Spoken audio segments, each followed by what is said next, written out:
Chapter 2:15. I forgot to mention something else. The first 20 who die will have the captains who recommended them follow them in death. Even Lionel was stunned by this sudden turn of events. He could see the disdain the knight held for all of them, but to order that 53 of them should be killed, wasn't that a bit too much? Even beyond that, he was even dragging the captains into this. At that moment, the training grounds turned completely silent. Not to mention the youths locked within the circle, even the captains that had selected them couldn't stop themselves from shaking. What were mere captains worth in the face of a true knight? Those captains who knew they had bended the rules in exchange for benefits all paled considerably. Even those who had followed the rules were trembling. So what if they followed the rules? In a battle royale, who was to say that someone deserving wouldn't die? In that case, wouldn't they be screwed? Maybe the only one who didn't have a great reaction was Lionel. He didn't notice when it was, but he had been in so many life and death situations to now that he was no longer affected by just this much. What are you all standing around for? The knight growled. If someone doesn't die within the next minute, all 57 of you can die. The words were like a spark that lit a raging fire. Lionel had only managed to raise an eyebrow at the words before he found several attacks coming toward him, one of which was actually coated in force. Lionel frowned. He didn't give us any weapons? No, some of them do have weapons, it's just that he couldn't be bothered to care whether or not everything was fair. The more Lionel thought about it, the more he disliked this knight. Testing them was fine, but why was it that this test was so despicable? The worst part was that those who were more likely to have bribed their captains were the most likely to have the best equipment on them. However, the fact one could attack Lionel with force definitely meant that he was worthy of his title of 4 or 5-star genius.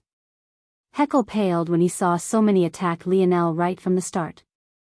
It was as though they all had a tacit agreement to get rid of the lesser-thans first. Heckle had followed the rules. He never once took a bribe.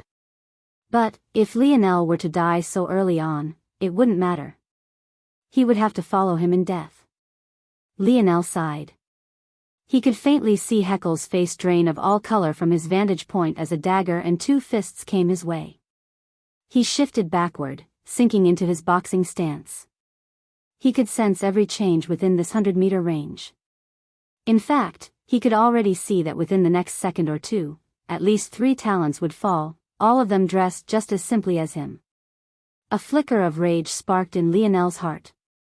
What a cruel world. In that case, they shouldn't blame him for not showing any mercy. Lionel's left fist flattened out, whipping out in a downward slapping motion that cleanly hit the dagger-wielding hand. His actions were so fast that the young man before him hardly had time to react before he found his wrist swelling with pain. The dagger clanged to the ground as the young man called out in pain, but Lionel had already moved on from him, facing the 2 remaining punches. He rolled his shoulder, causing the fist to skim off his defenses. The strike alone should have carried nearly 1.00 in strength, but Lionel's runes flickered beneath his armor out of the sight of everyone else. Let alone causing damage to him, Lionel's attacker was lucky to only catch a piece of Lionel.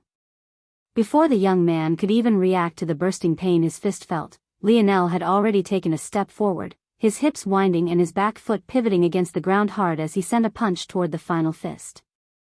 Heckle's face drained of all color. He could see the benefit of his training with Lionel right before him, but he could also see the force coated on the final young man's fist. He knew how strong Lionel was, but his background was too lacking. He simply didn't know about these things. If he met this fist head-on, he was finished. Bang! However, completely out of Heckle's expectations, Lionel sent the young man flying. A mournful, muffled cry sounded through the training grounds. But, it was completely drowned out by the sounds of battle. Lionel frowned.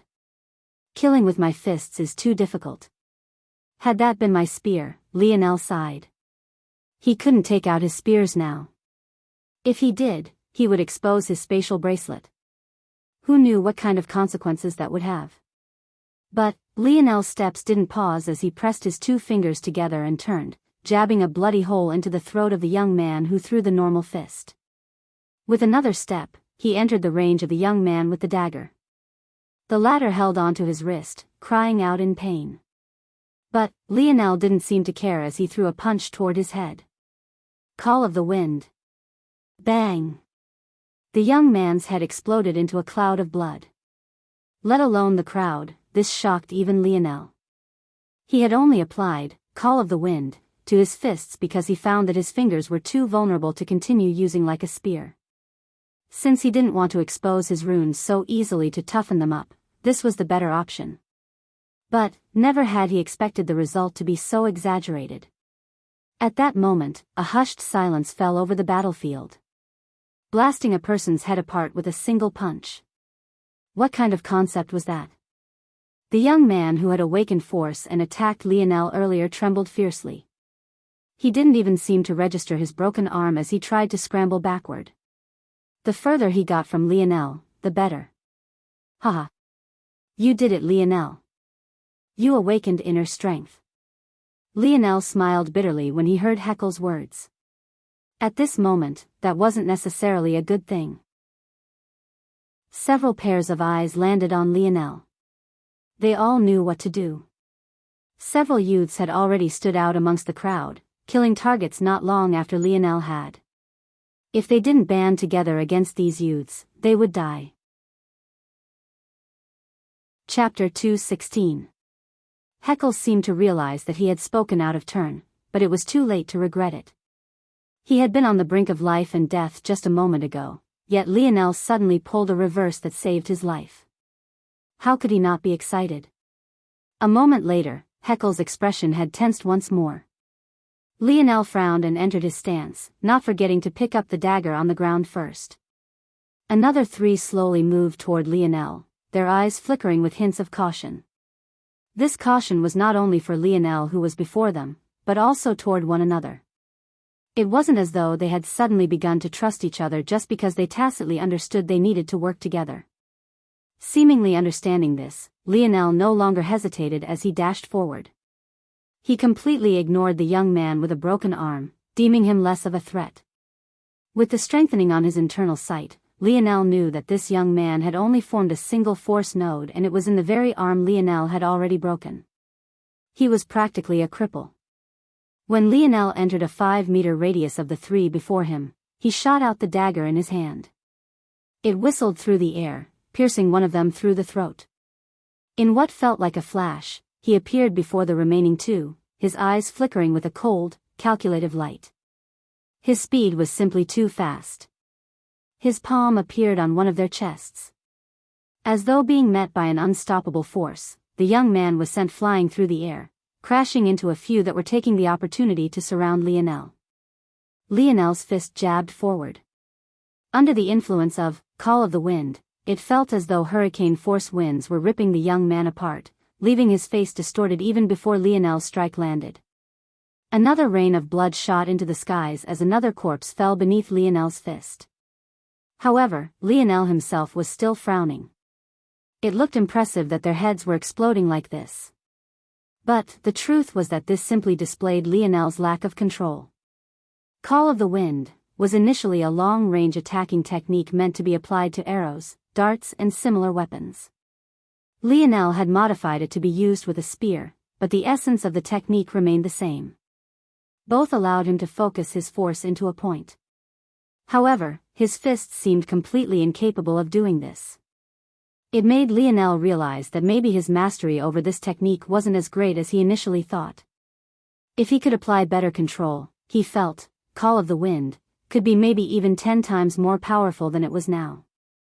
As Lionel thought, his body flickered amidst the 4- and 5-star talents. His steps held the shadow of Heckle's skill within them, mixed in with a hint of the primitive spearwoman. There seemed to be a mysterious rhythm to his steps as though he wasted not a single movement. It was as though he could plan several movements ahead, deftly escaping encirclements, advancing on a whim, retreating with a thought. Lionel came to realize in that moment that there was more to fighting than just launching the strongest attack. All this time, he had been using his ability to think of ways land his blows. He always felt that as long as he landed a good hit, with his strength, the battle would be all but over. But What would happen when his opponent was several times more powerful than him? Or, more appropriate to the current situation, what if he was simply outnumbered and moving to take down one person would cause him to be vulnerable to another? He suddenly understood now. His body felt lighter, his steps grew softer, and even a mysterious aura began to emanate from his body. This is it. This is what I felt when I was watching the primitive woman battle. Lionel could have long since taken another spear from the spear domain ring, but he hadn't all this time because he felt he still hadn't fully understood. When he watched the primitive woman battle, he remembered being in awe. She had faced so many enemies, yet, not only did she defeat them, but even when they wanted to escape, all of their paths of retreat were cut off. The more Lionel thought about that scene, the more incredulous he found it. How could one person stop several from running away? If it was just a matter of her speed being several times greater, that would be fine. But, Lionel knew that though she was faster than those men, it hadn't been exaggerated to that point. That only left one explanation: there was something mysterious about her movement. Not only was she faster than them, but it also felt like they couldn't take even a step forward without her permission. Complete control. All this time, Lionel had been so focused on his flexibility and imitating her lightness and quickness. But, this was all superficial. The truth behind the mystery of her footwork was her mind and the way she manipulated her opponents. Lionel sank into a trance. The entire battlefield reflected in his mind as though he could see it all from above. His hair fluttered in the wind as he walked through the youths that attacked him, yet, they couldn't even touch the hem of his clothes. The knight's eyes narrowed. He had been observing the entire battlefield and there really were 4 youths who had caught his attention before, which was why he set the requirement to just 4. But, he had never expected a 5th to appear. And not only that but, at that moment, the knight's narrowed gaze widened as a wave of shock overwhelmed him. General Star. Stop. Stop. Stop. The sudden roars of the knight caught them all off guard. How was it so easy for a group of people who had just been hell-bent on killing one another to suddenly come to a grinding halt like this? However, who really dared to ignore the words of a knight? You, and you. The rest of you can scram back to the 1 to 3 star talents. Everyone was stunned. Weren't they supposed to be fighting to the death? What was happening? As for the young men who were called forward, they too were stunned. Including Lionel. He didn't think that the knight would suddenly grow soft-hearted, so what was happening exactly? Lionel and the other 4 youths looked at one another. Not a single one of them wasn't covered in blood, but it was obvious at a glance that none of it was their own. One of them was wearing standard-issue leather armor like Lionel, but the other 3 had patches of metal armor here and there, making them look like real warriors. It was clear their standard was better in comparison to Lionel. You 5 and those hoping to become mage apprentices, follow me. The knight turned and walked toward the first gates of Camelot, not explaining anything to anyone. But, no one dared to question him, least of all the bribed captains who just got a new lease on life. It was safe to say they wouldn't dare take such payment again in the future. Chapter 217. Though Lionel was baffled by the sudden turn of events, he soon decided to cautiously proceed. He felt that this might be another instance of this mythological zone finding him opportunities. He had no idea that things weren't this simple at all. That said, the current Lionel was fascinated by the Mage Academy the knight mentioned. The knight had originally split off the youths that would be attending this academy to one side, but before Lionel could observe them, he suddenly found himself in a battle royale to the death. So, for obvious reasons, he hadn't had the time or mind to pay to them at all. After questioning the dictionary, Lionel had learned a lot of things about mythological zones. But, maybe the most important thing was that anything that could happen here was capable of happening in the real world. Due to this, mythological zones were highly sought after in high-level worlds. In fact, world wars, the likes of which could make Earth's own world wars look like child's play, were almost guaranteed every time one appeared. This may sound odd. There shouldn't be anything different about this zone in comparison to others. One also needed to remember that the so-called rewards of the zones weren't prepared by the zone itself, but rather higher-level worlds investing in the progress of Earth. It could be said that zones didn't have any rewards for clearing them at all aside from helping bring one's world closer to the next evolution tier. Things only began to change when gold zones were taken into account. One could only begin taking treasures out of zones at this level. In any lower level zones, they would disappear. That said, mythological zones were a special case. It was still impossible to take treasures out of mythological zones unless they were gold in grade. Since this was still considered a black grade zone, Lionel was obviously out of luck in this regard. However, the crux of the value of a mythological zone was exactly in those earlier words. Everything that happened in a mythological zone could happen in the real world. On the surface, this seems like a useless detail. But, really think about it for a moment. What if a mythological zone had a completely new power system? What if they had a completely unique way of utilizing force or drawing force arts? Wouldn't that mean that whoever explored a mythological zone would gain access to this completely new system? The value of such a thing was unimaginable. For this reason, mythological zones were seen as treasures of the universe. Though it was impossible that they would always provide a completely new magic system, there was always the chance of such a thing. And, even when this chance ended in failure, it was always possible to find unique views that could progress already established branches of power. What Lionel lacked the most now wasn't strength, but knowledge in how to apply it. He only had one technique, Call of the Wind. Aside from this, he was completely relying on his own instinct and the battle sense of his spear consciousnesses. He had initially been planning on using some of his rewards from this zone to solve this weakness before he left to terrain. But, if he could get the techniques he needed from this mythological zone instead, the benefits might be unimaginable. Of course, even with this set aside, Lionel was fascinated by the Mage Academy. If everything that happened here was really possible in the real world, what would happen if he joined the Mage Academy instead? If he had the chance, he would. But, unfortunately, for whatever reason, Heckle hadn't tested his aptitude to become a mage. Forget it, it's most important that I focus on completing the missions.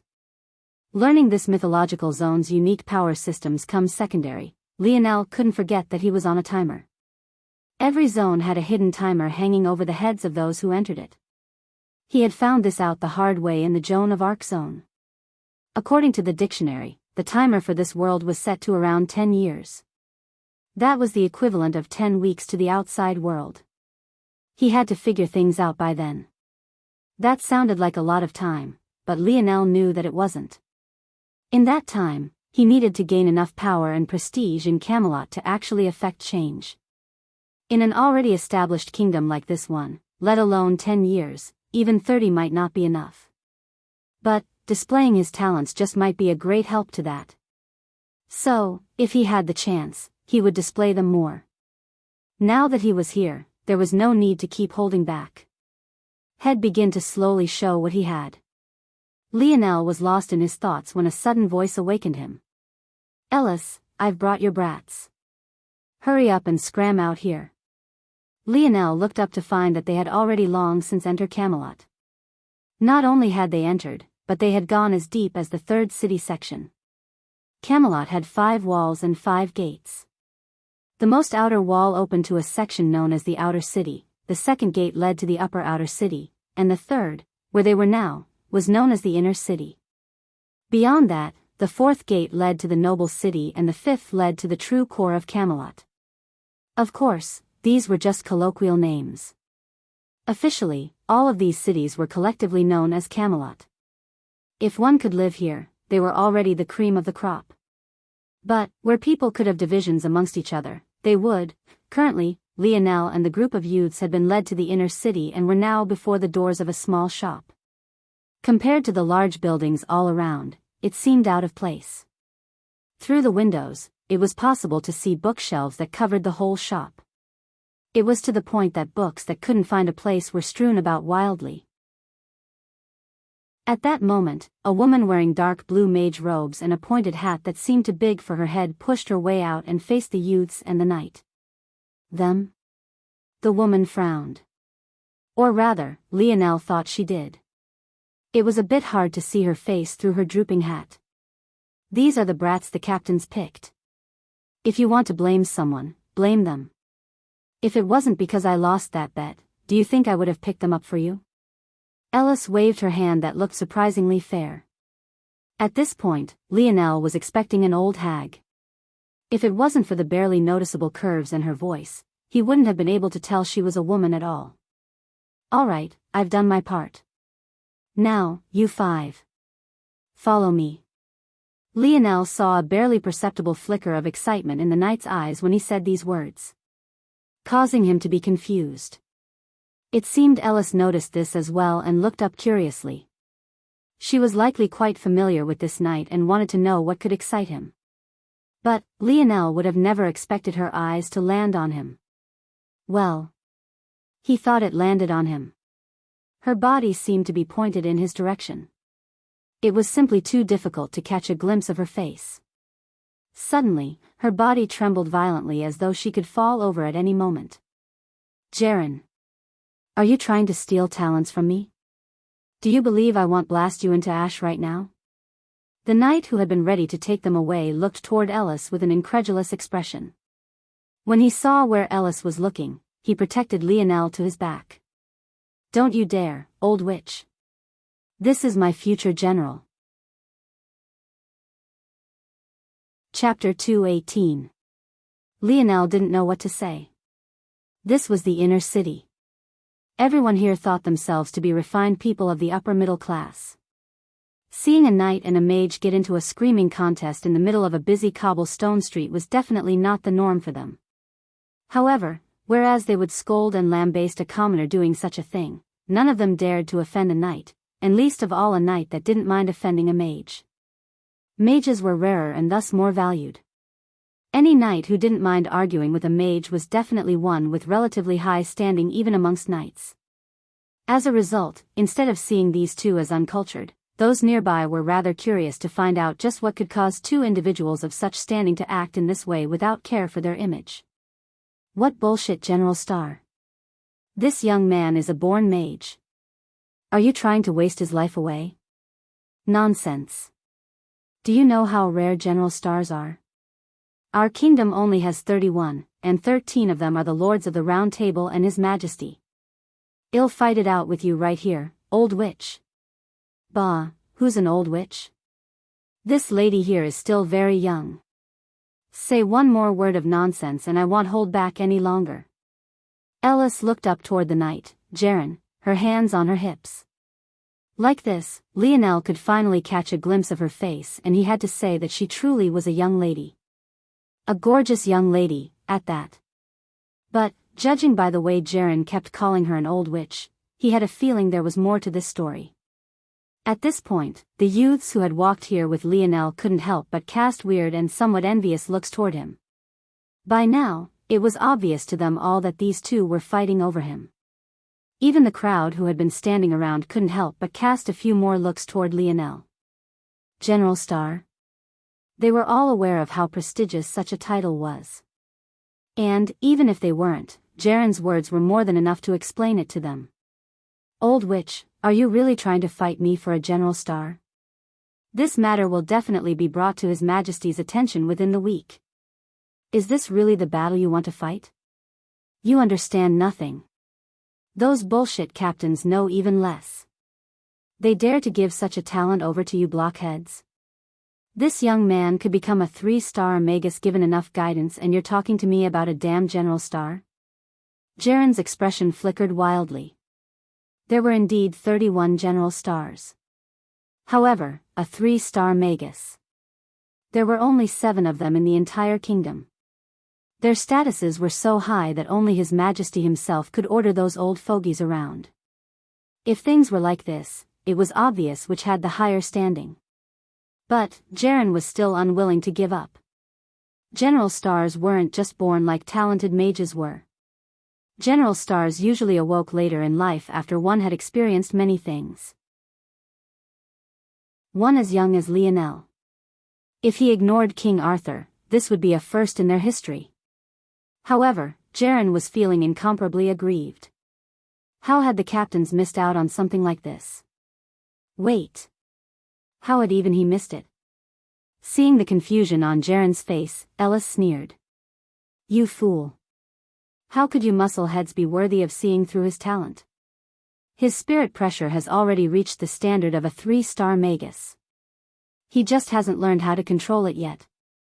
Jaren grew ashen. Was such a thing really possible? Damn it. Old witch. I'll definitely fight it out with you today. Jaren unsheathed a broadsword to his side, not even pausing for a second as he slashed out toward Ellis. Damned muscle-brained bastards. You think I wasn't ready for you? An illusory aura surrounded Ellis. Though Lionel was unaffected, the youths around him trembled, some of them even directly fainting. Ellis swept a glance over them and harumphed. Trash. A wand appeared with a flick of Ellis' palm. She drew a line in the air, sending a strike out toward Jaren's sword without a care in the world. The result should have been obvious. A dainty woman holding something that looked like a tree branch. A big, hulking man swinging down a 2-handed blade with all his strength. Which one came out on top was obvious, right? Bang! The reality was completely out of expectations. Both Ellis and Jaren took one step back before they both moved once more. Jaren charged forward to gain a head of steam while Ellis retreated with light footsteps, her wand waving in the air with an elegant cadence as she mumbled beneath her breath. Lionel's eyes shone. He was certain that what she was doing was invisible to most people, and even maybe invisible to Jaren, but he could see 2 force arts quickly forming to her back. At the same time, she sent out simple force bullets to obstruct Jaren's path. All the while, she seemed calm and collected as though everything was in the palm of her fair hands. Jaren caught Lionel's attention as well. His force control was exceptional. Lionel could see that his whole blade was coated with force, yet it was so tightly controlled that it was hardly perceptible even with Lionel's senses. That wasn't all either. Jaren seemed capable of incorporating his force into his every step, his every movement. There was nothing wasted and his actions carried a fluidity to them that could enrapture those with enough foresight. Though his actions seemed far less elegant than Ellis' own, in Lionel's eyes, they both had the same amount of skill. Their battles seemed fierce, their strength surpassing even what Lionel could do by a small margin. Yet, not only was there no destruction of property, even the people around seemed completely unaffected. This was the true reason Lionel found them to be stronger than himself. This level of control, he most definitely didn't have it. Old witch. Muscle-brained rogue. Should I stop them? Or... Lionel was at a bit of a loss. Just when he was going to try and mediate, he suddenly felt 2 overwhelming auras converging onto this place. They were powerful to the point Lionel's blood ran cold. From the instincts he gained from the primitive man, he could tell that he would have to put his life on the line to fight these 2. Chapter 219. From the east, a towering figure leapt over several buildings, landing heavily on the ground. Cracks spread along the cobbled roads, but the figure didn't seem to notice as he bent his knees and launched himself into the air once again, bounding across hundreds of meters with every leap. From the west, a willowy figure fluttered through the air like a leaf. They swayed in the skies, making it seem like they just might fall from grace at any moment.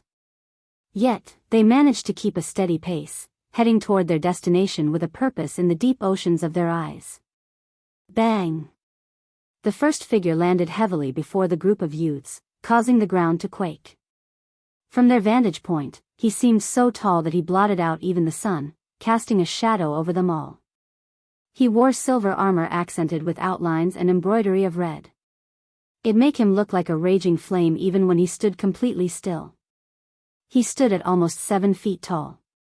His jaw seemed sharp enough to cut grass and his eyes held a cold, murderous will within them that made those who got too close tremble uncontrollably. The second figure fluttered to the ground slowly. It felt like even if there were fields of grass beneath his feet, they wouldn't even bend beneath his weight. He wore deep maroon robes. His long hair rested against the small of his back, not a bit shorter than his long beard. Not only did they share the same obscene length, but they also shared the same snow-white color to the point it was almost difficult to look at the man directly. Sir Lamorak. Magus Ailiard. Jalen and Ellis came to grinding halt. It was obvious at a glance that they had called these two here, hoping to catch each other off guard. But, obviously, since they had both appeared, it seemed that neither had gained the upper hand once again. As such, even while they were greeting their superiors, they still sent sidelong glares toward one another. Ailiard smiled amiably, stroking his long beard. Compared to Lamorak, he was definitely several levels more approachable. However, those of the crowd nearly had a heart attack when they heard such titles. Magus Ailiard? He was a 3-star magus and one of the 7 most powerful mages of Camelot. Sir Lamorak? He was one of King Arthur's 12 knights. Lionel didn't know who Magus Ailiard was. But, he had read enough fairy tales to know who Sir Lamorak was. At this point, even he felt that this situation was getting a bit out of control. He hadn't expected things to go this way at all. He had spent so long planning his next moves before he made a decision, but at every turn it felt as though this zone was the one pulling him by the nose. When these two got closer to him, he realized that his previous assessment had been too conservative. If he were to fight one of these two alone, even if he put his life on the line, his chance of living would be less than 10%. If it was both of them together, he could likely only wait for death. Lionel took a deep breath. He affirmed to himself once more that he needed to revise his power estimation system. But, at the same time, he was confused. Ellis had said that his spirit pressure was already at the standard of a 3-star magus. He didn't know exactly what a 3-star magus was, but he assumed that spirit pressure was this world's name for what he called spirit and his father called soul force.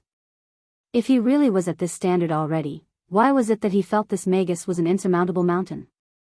He didn't have an aura anywhere near this imposing. Master, you mustn't let them take this boy. It'll be a big loss to the mage world. Ellis seized the initiative and spoke first. She knew how domineering Sir Lamorak was. If he just directly snatched Lionel, there wouldn't be time for her to shed tears. Sir Lamorak. This boy is a general star, we can't let him off.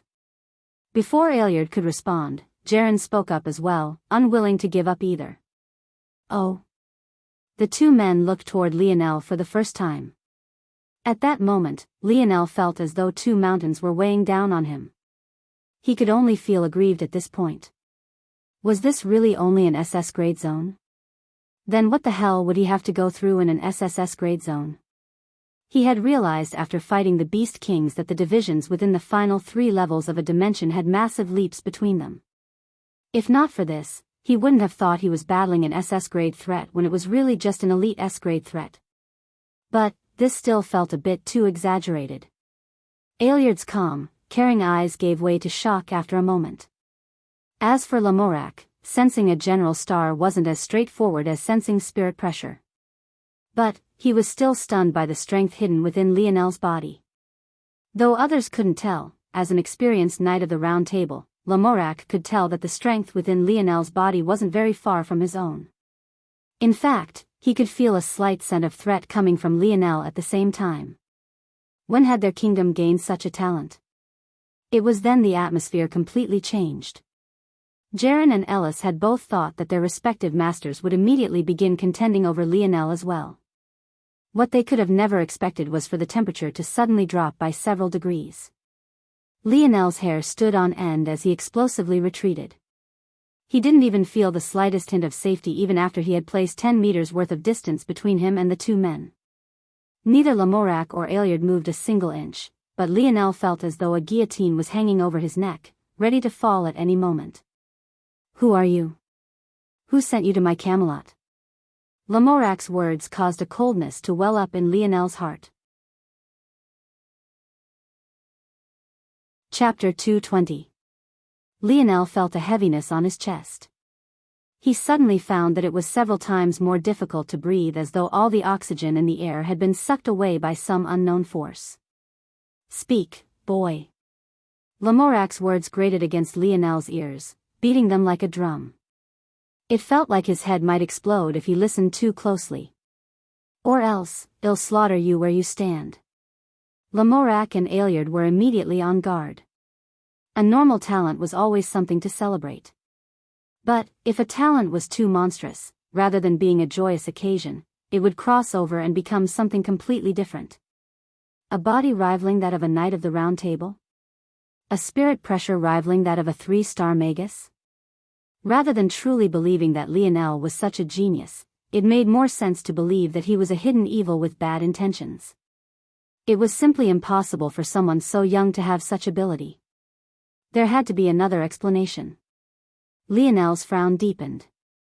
What the hell is wrong with me? Lionel hadn't felt this way since the Mayan tomb.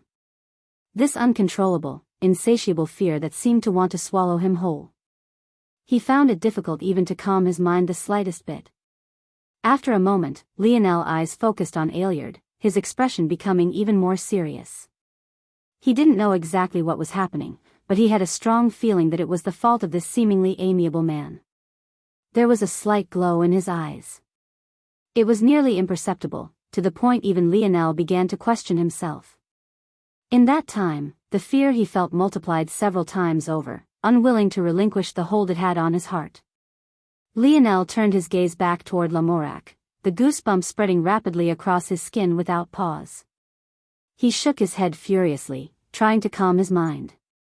But, he found it impossible to do so. The frustration in his heart grew several levels greater and he began to feel an irrational anger. He didn't even really know where it came from. For some reason, he kept having flashbacks of Jaren forcing them to fight to the death. Then, the scene of Ellis calling the others trash simply because they couldn't withstand her spirit pressure ran through his mind. All of the bad impressions he had of Camelot suddenly exploded forth hundreds of times over. Are you going to speak or not, boy? Lamorak's voice clapped like thunder in his mind, pushing Lionel over the edge. Piss off. Lionel suddenly roared, his voice piercing the veil and rampaging across Camelot. At that moment, Lionel's suppressed force spread out in a tidal wave, causing billowing white steam to fill his surroundings. His hair shot into the skies, the ink he had used to coat it vaporizing to reveal a blinding bronze sheen that shimmered no differently from polished metal. Runes uncontrollably appeared all across Lionel's skin. This was his true state. Without suppressing his lineage factor, these beautiful bronze runes radiating a royal violet color would uncontrollably cover his body. Beneath his weight, the cobbled roads cracked as he turned a pair of red eyes toward Lamorak. It was this annoying man who kept roaring at him, giving him such a splitting headache.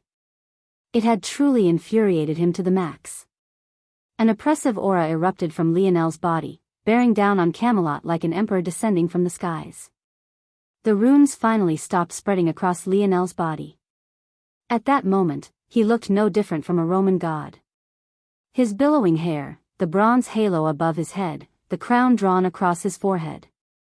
Even his eyes radiated a sharp light. Ailiard's expression changed.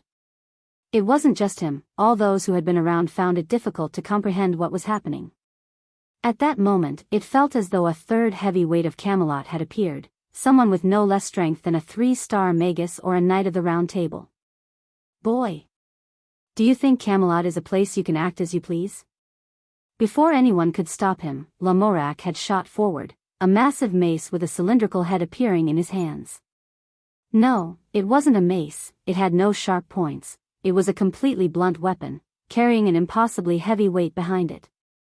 This only served to infuriate Lionel more. As though he had lost his mind, he took a step forward and sent out a punch. Those watching paled. A fist against a heavy weapon like that? Even if they weren't fighters, the ending to such a thing should have been obvious. Bang! And, as expected, Lionel was sent flying. His body shot out like a broken kite, crashing through the buildings of the inner city without regard. At this point, Jaren and Ellis could finally grasp what was happening and their faces slightly paled. If they had really allowed such a spy into Camelot, the consequences would have been disastrous. Ironically, they could only look toward one another with gratitude. If it wasn't for the other battling with them for Lionel, they wouldn't have been forced to call their masters here and this matter wouldn't have been exposed so soon. As for giving Lionel a chance, they believed they had seen all they needed to see. Though they didn't know what those runes on Lionel's body were, they knew that such a thing had never appeared in Camelot before and as such had a high likelihood of originating from an outside place. In this land, there were only two factions: Camelot and Modred's demon army. If Lionel wasn't from the former, he was obviously from the latter. Plus, on top of that, they had all seen how Lionel's hair color was hidden from them. What reason would he have to hide such a thing if not to cover up something? Luckily, this was over. They could only hope that their masters didn't blame them too much. After all, wasn't this still a merit? If not for them, who knew how far this spy would have risen up? Who knew that at that very moment, the very Lionel that should have already been dead would walk out from within a pile of wreckage, blood leaking from his lips? At that point, let alone the crowd, Lamorak was especially stunned. At the same time, he grew several levels more serious. This threat had to be eliminated. A mighty roar left the knight's lips, his force billowing around him. But, unlike Lionel's, which manifested like an uncontrolled geyser, his was compressed to the point of even carrying a faint red color. Die. Chapter 221. Lionel shoved off a massive slab of building off of him. Finally, it seemed that his eyes showed a bit of clarity, likely due to the thumping pain in his arm currently. His right hand wasn't a mass of bloody flesh as one might expect, but it wasn't that far off either. His bones managed to survive the ordeal with a few fractures, but the skin on his knuckles was completely obliterated. It could be said that for a normal human, this arm could be considered useless for the foreseeable future. But Lionel was able to ignore it somewhat at his current stage. Unfortunately, he didn't have the luxury of dwelling on this for any decent period of time because Lamorak was already charging toward him, his lumbering figure causing the ground to shake. Lionel's expression turned cold. Someone was playing with his mind. He wasn't one to lose his temper easily. Something like flying into a rage like he just had wasn't something he would do under normal circumstances. By now, Lionel was certain that his actions were related to Aeliard. It seemed that the magic system of this mythological zone was even more troublesome to deal with than he had thought originally. But, now that he had recovered, he wouldn't allow his mind to be affected as easily again. Since you want to fight, let's fight. Lionel's palm flipped, causing his pointed spear to appear in his hand. He had already decided. His priority was running from this place, but he had to find an opportunity. It took time to sink into the earth and escape. Now that he thought about it, the best chance was while he was still beneath the pile of rubble, but his mind had still been clouded then. I'll use this battle to scale the strength of these knights and probe what other abilities their so-called 3-star magi have. Then, I'll get sent flying again and use that chance to escape through the earth. After Lionel came to this conclusion, he chose to hide some of his strength. Since his metal synergy lineage factor was exposed, there was no helping it. But, he could still keep his snowy star owl lineage factor a secret. Like this, he would still have some trump cards in the future. Lamorak's expression grew several levels more serious when he saw Lionel's spear appear. At the same time, he became even more certain that Lionel had something to hide. He too was able to take out his weapon from thin air, but this wasn't something a supposed commoner should be able to do. It was becoming more and more obvious that Lionel had something to hide. However, he was still feeling confident. He had seen through Lionel's strength after their first exchange. Aside from a strong physical defense, his strength was a few notches below his own and his combat sense was even weaker. At least, that was what he thought initially.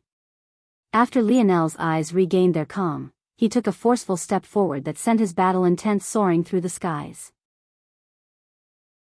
It was to the point that even Lamorak himself was somewhat suppressed. Lionel's spear pierced forward thrice in quick succession, sending curving arcs of wind toward the hulking knight. Lamorak shattered them all with a forceful swing of his spikeless mace, but his steps were still paused, allowing Lionel to take another forceful step forward, sending out several more piercing strikes. Lionel knew that his spear would snap after just a single exchange with Lamorak's mace, so how could he allow such a thing to happen? He continuously cast Call of the Wind, toward Lamorac's vitals, his cold calculating gaze seeing 2, 3, even 4 steps ahead. It was only at that moment that the crowd came to a shocking realization of what was happening. One of the 12 Knight of the Round Table was being suppressed. Only Lionel and Lamorac knew that this wasn't exactly the case. At most, Lionel was like an annoying fly, constantly pestering the latter and keeping him from being able to exert his full strength. Hong. Lionel took another step forward. At that moment, Lamorac felt his arms sink. Due to the sudden change, he couldn't react in time, and one of Lionel's piercing strikes found its way through the chinks in his armor, causing the hulking brute to finally bleed.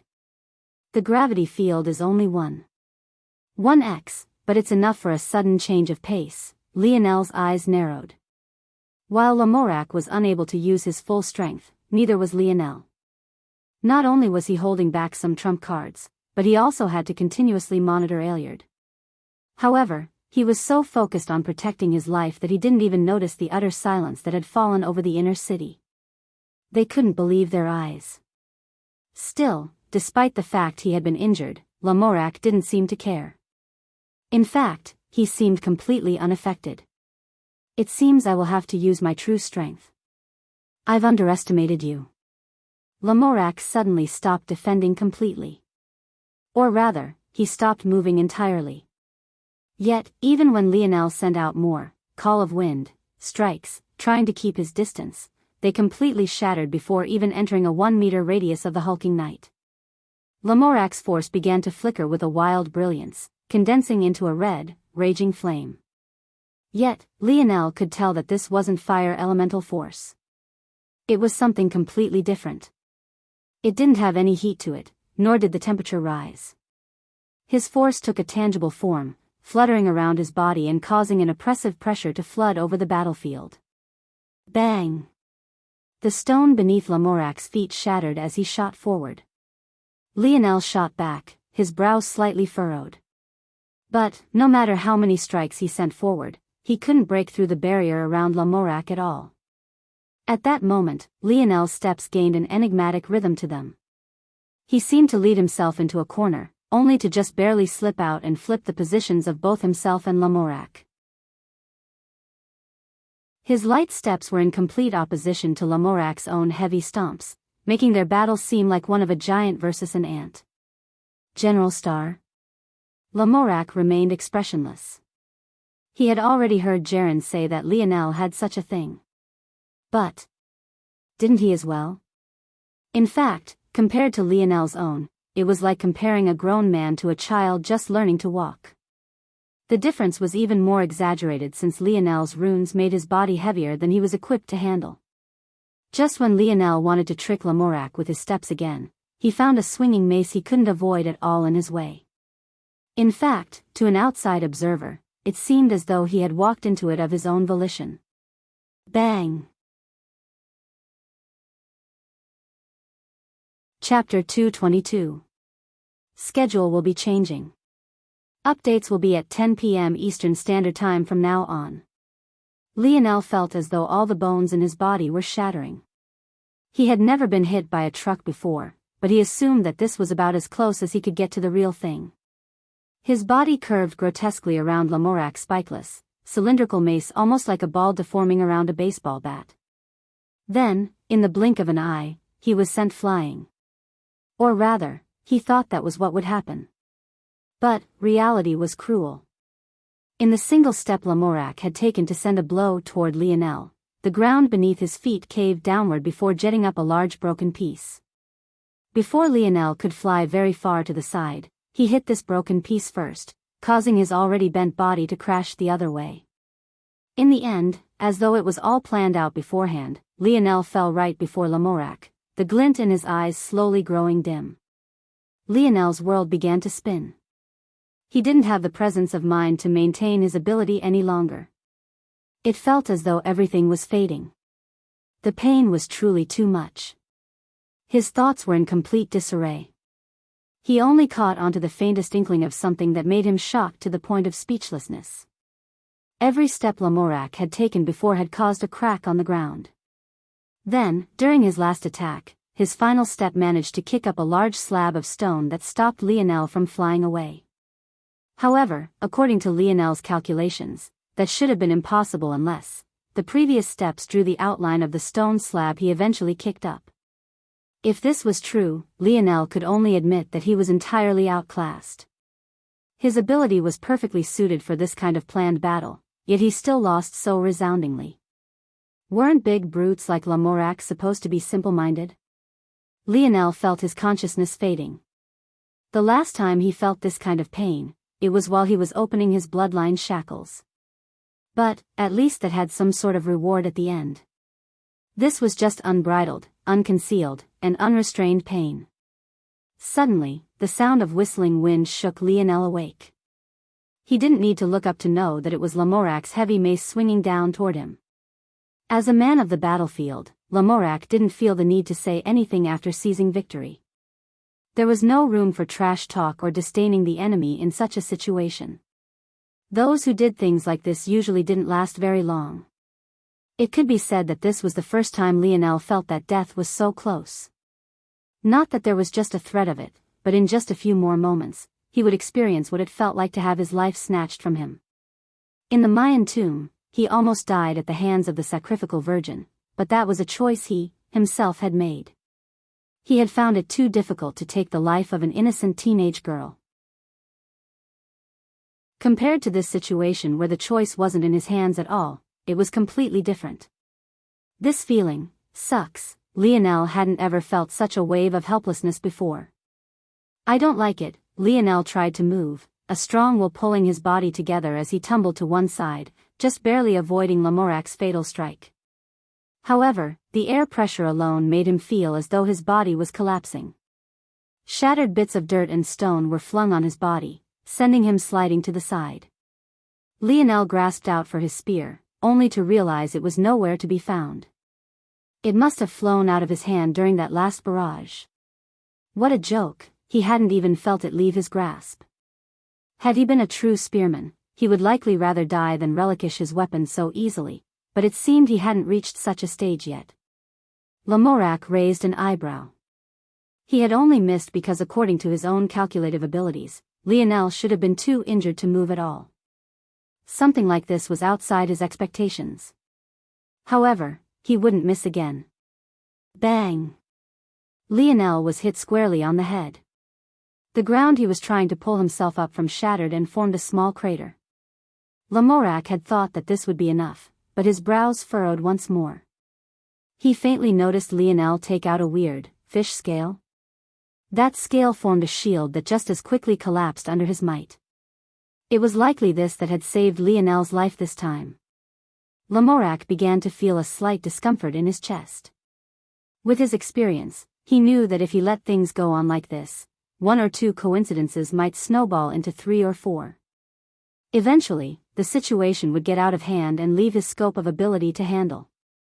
His aura surged, the billowing red force around him surging up to another level. This time, he wouldn't swing casually. He really would go all out. A roar billowed out. Despite the fact it came from his mouth, it felt as though it projected out from his chest. His torso swelled, concentric circles of concentrated wind jetting out from his lips. It was so deafening that it made it difficult to tell whether or not the roar came from a man or a beast. Bang! Lionel scrambled to activate 2 fish scales as the cylindrical mace descended once more. He still had many remaining since he hadn't ended up needing them for the Force Crystal Core. But, it somehow felt that no matter how many he brought out, it still wouldn't matter. Lamorak had an undeniable will. Even if he had to flatten a mountain or split the oceans, he would do it. An overwhelming strength came down from above.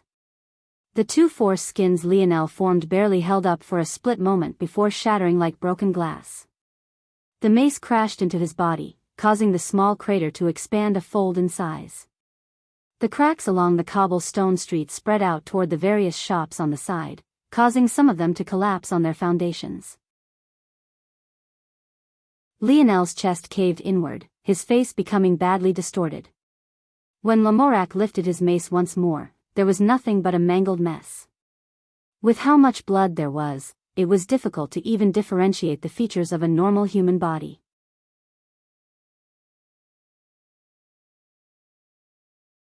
Chapter 223. Lionel's mind went blank. Was he really going to die here?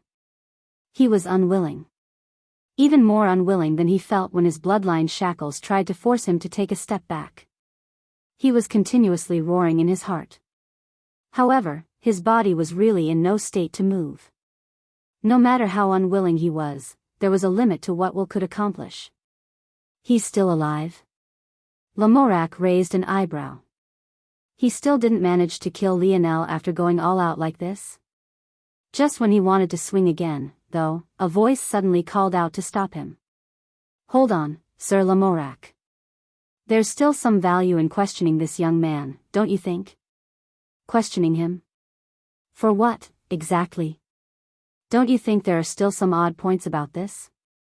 If he really was a spy, his actions are a bit too odd. Plus, I'm sure you know it's not possible for our Camelot to not have a single spy within it, right? With such a high-value spy like this young man, why would he come here on his own instead of relying on one of those connections to establish a footing first? Lamorak felt that Aeliard's words made sense. If he thought about it, the reason he was so hostile to Lionel was because of his weird actions. The moment they began to question him, he suddenly became defensive and even jumped back, broadening a 10-meter radius between them. At that moment, he had already assumed Lionel to be a spy. But, from another angle, would a real spy really act so obviously? Lamorak frowned. But in the end, his gaze turned resolute as he raised his mace once more. Sir Lamorak, what are you doing? While there are some suspicious points, there are even more points in favor of him being a spy. Your paranoia fog spell forces one to reveal their inner thoughts.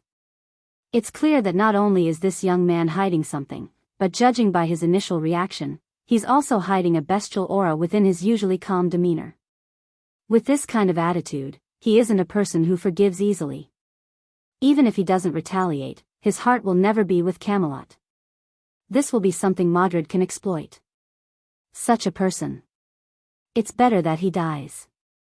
Lionel didn't hear any of these words. Even if he wanted to, the pain was too unbearable. Lionel subconsciously escaped into his dream world. He was pleasantly surprised to find that the pain lessened when he did so.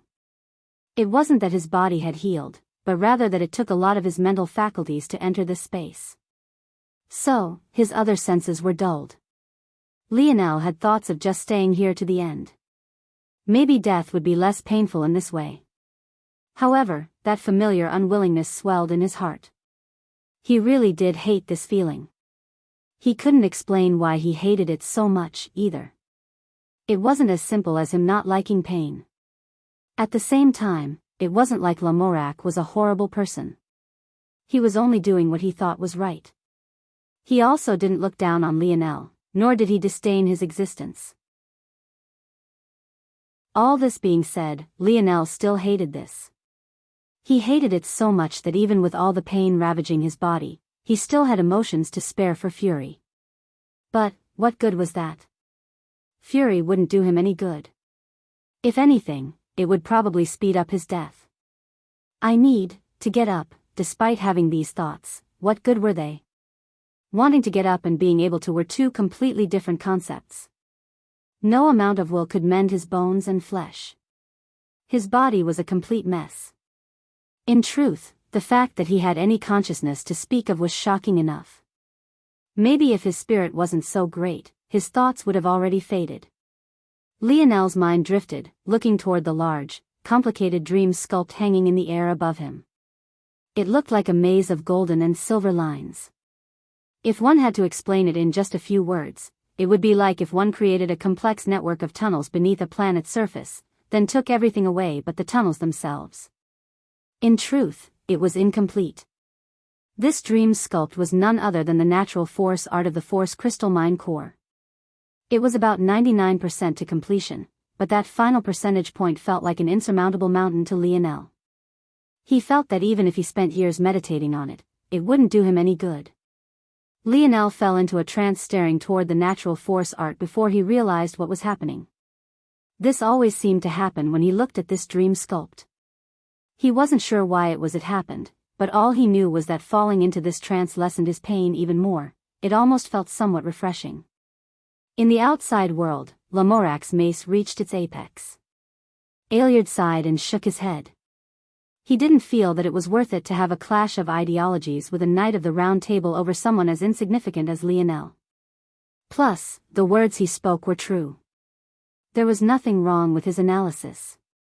However, just as Lamorac was about to swing downward just one more time, the fourth coincidence he had been battling against seemed to occur.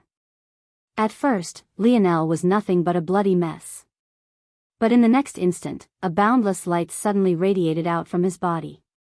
It was as though the light wanted to pierce the skies above. Its presence alone made the few clouds disperse, tearing them apart into rippling waves. Lamorac froze, as did Aeliard and the rest. The light didn't last for long. It also didn't come with an oppressive, unbridled aura. It was actually quite gentle to the point many somehow felt tears welling in their eyes. Their chests were overwhelmed by feelings of love and care, yet none of them could grasp where this feeling was coming from. At that moment, Lionel's body was finally visible once again. It was still the same, bloodied mess.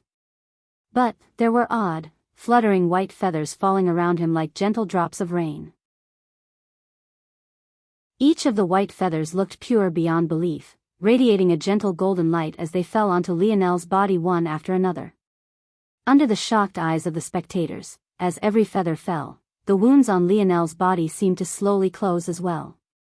However, with such a slow pace, how could there possibly be enough time to recover before Lamorac's mace fell? Chapter 224. Schedule will be changing. Updates will be at 10 p.m. Eastern Standard Time from now on. Lamorac was shocked by the sudden turn, but he quickly recovered. Underestimating this boy could only end poorly. The only way to ensure that nothing else unexpected occurred would be to kill him now. After reaching such a conclusion, his aura surged once more, his power entering his spikeless, cylindrical mace as he powered a strike downward. Holy Sun! Ella's sudden shocked cry shook the inner city. Sir Lamorac, please stay your hand. Lamorac didn't seem to hear anything, but it was at this point that Aeliard moved. Just when his mace was about to kill Lionel, the frail old man appeared before the knight, a wand faintly glowing in his hand. A muffled boom sounded. Aeliard's maroon robes fluttered wildly under the wind pressure, but his supposedly fragile figure didn't bend. In fact, under the shocked gazes of everyone, his thin wand completely stopped Lamorac's massive mace in its tracks. Lamorac frowned. What are you doing, Magus Aeliard? Aeliard sent a complicated gaze toward Lionel before turning back toward Lamorac. You cannot kill him. Compared to before, there wasn't an ounce of leeway in his words. It seemed that no matter what Lamorac said this time, it wouldn't matter in the slightest. Aeliard had already resolved himself to protect Lionel. Lamorac's frown deepened. Give me an explanation. His voice came out hoarse.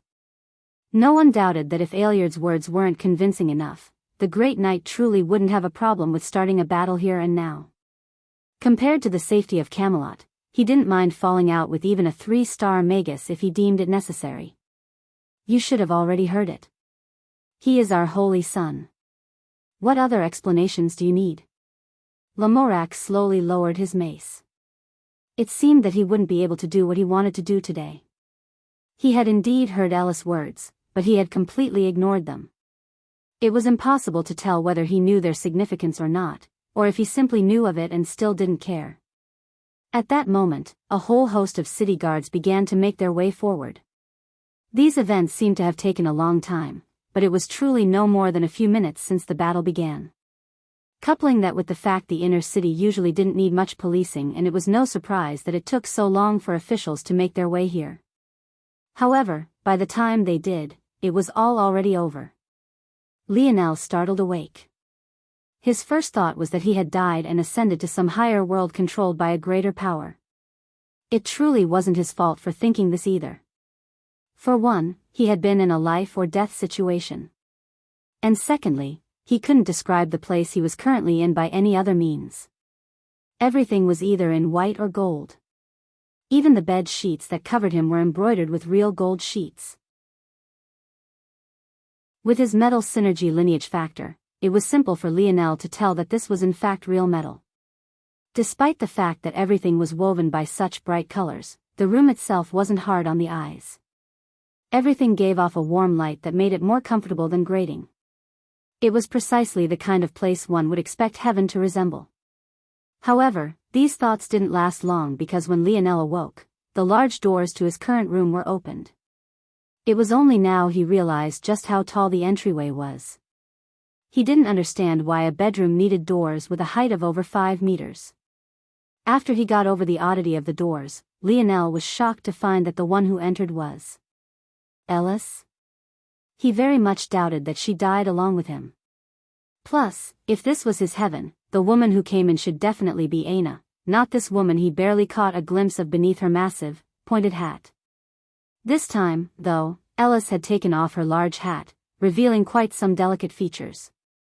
She looked like a girl of no more than 16 years of age. But, remembering that Jaren had called her an old hag multiple times, he felt that there was more to this story. When Ellis saw Lionel looking at her so intently, she blushed profusely, forgetting what she had come for. The tray of water and fruits she had come in with clattered under her nervousness, shaking along with her trembling hands. Lionel raised an eyebrow. What was wrong with this woman? She didn't seem like the type to act like this. In fact, she had quite the foul mouth from what he remembered. Plus, it wasn't like he was handsome enough to cause such a reaction. As for Flowing Wind's words on his attractiveness, he never took it very seriously. She was just the type to say such things. Had Flowing Wind been here, she would have definitely felt aggrieved. She was very selective with her compliments. Even before the metamorphosis, Lionel was fairly attractive. At least considered within a top percentile of men. After the metamorphosis, not much changed. Until, that is, he awakened his lineage factors. He already had the appearance of a Roman god after touching upon his metal synergy lineage factor. But, what he didn't know was that while he was unconscious, he had unshackled the healing sub-branch of his snowy star owl lineage factor. This had not only saved his life in an unexpected way, but it had also given him an added charm. Of course, this alone wasn't the reason Ellis was acting in this way. Lionel's charm was one thing, but the legends behind his ability were something completely different. After a while, Ellis finally settled herself beneath Lionel's gaze and set the tray down. Her long, slender fingers played with the fabric of her dark blue robes. Holy Sun, would you like me to serve you? Lionel's expression turned weird while Ellis seemed to become a ripe tomato. It was only after a while Lionel realized she was making weird assumptions because of his gaze. Holy Sun. What is that? Lionel asked with a weird expression. Ellis blinked. Seemingly realizing that she had misunderstood something, she reddened even more. The Holy Sun is you, of course. Me? How am I your Holy Sun? Lionel's expression became weirder. That's of course because Holy Sun can spirit crystallize the light element. Had we known this before, we would have never treated Holy Sun as such. Ellis bowed in apology, causing Lionel to not know what to say. He had always thought that the so-called light versus darkness cliché was utter nonsense. But, he had completely forgotten that this was a mythological zone. This was exactly the kind of place those clichés and legends came from. Chapter 225. After listening to Ellis, Lionel came to understand a bit more about his situation. It's no wonder they immediately threw out the idea of me being a spy. According to Ellis, Madrid and her demon army were harbingers of darkness. Though Lionel wasn't certain if this meant that they could utilize dark elemental force, what he did know was that the people of Camelot believed that someone who could utilize the light element was an inherently good person. Toward this, Lionel was a bit speechless, but he couldn't blame them. After all, If the main enemy you fought for a lifetime was one of darkness, you had good reason to assume such things. What is spirit crystallization? For such questions, there was no point in asking the dictionary about them. This was an entirely new magic system from what Lionel understood. As such, though the dictionary could make speculations, it wasn't possible to understand it in detail.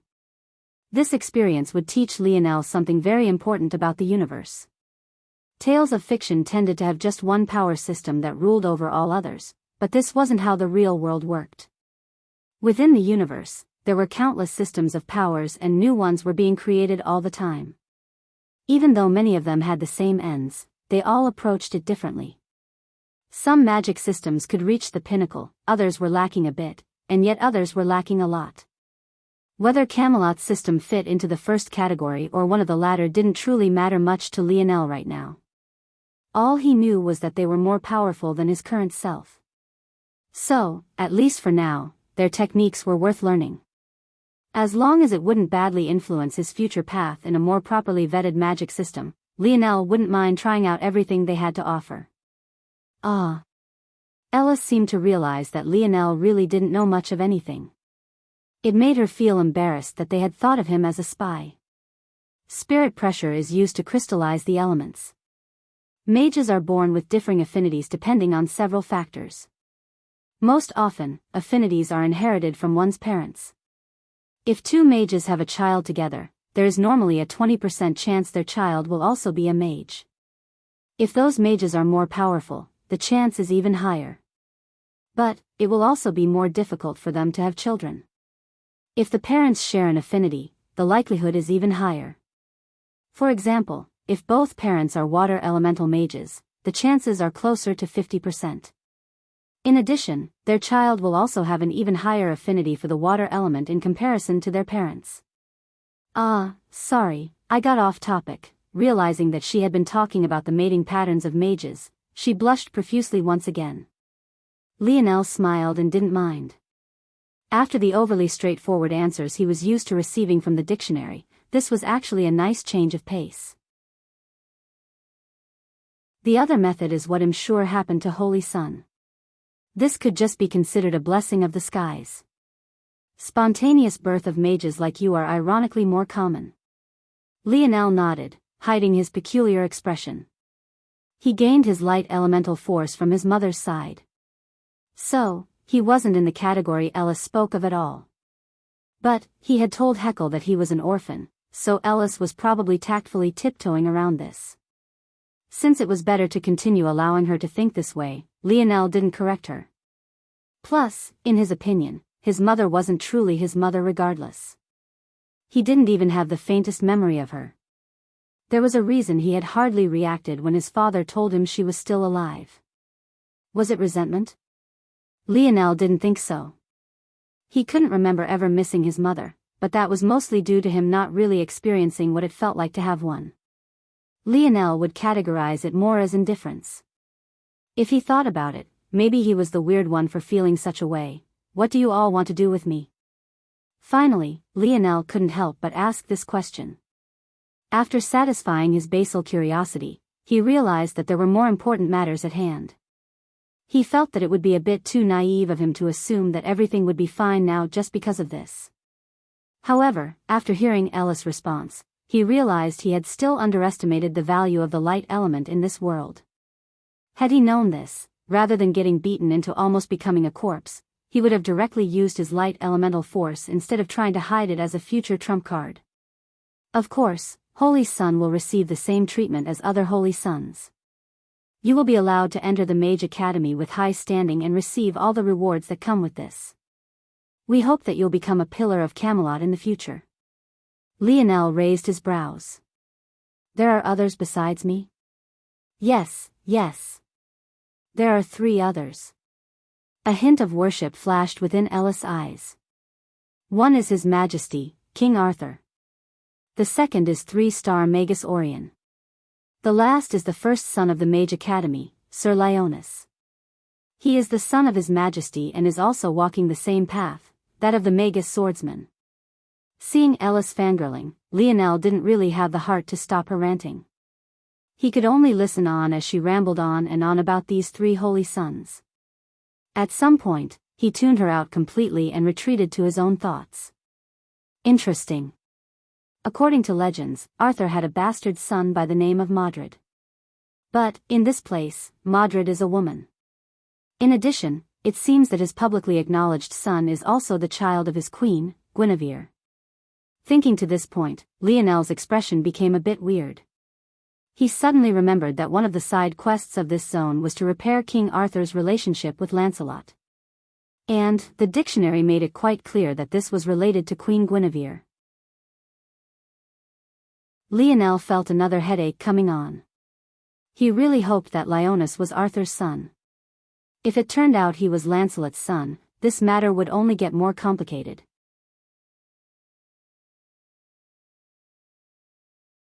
Chapter 226. Lionel was a person who was used to having many eyes on him. But, even he was starting to get a bit antsy. The halls of the Mage Academy could be considered to be quite narrow. Well, not narrow by normal human standards. After all, they were still tens of meters across in width. The reason why they felt narrow was because their ceilings were just that tall.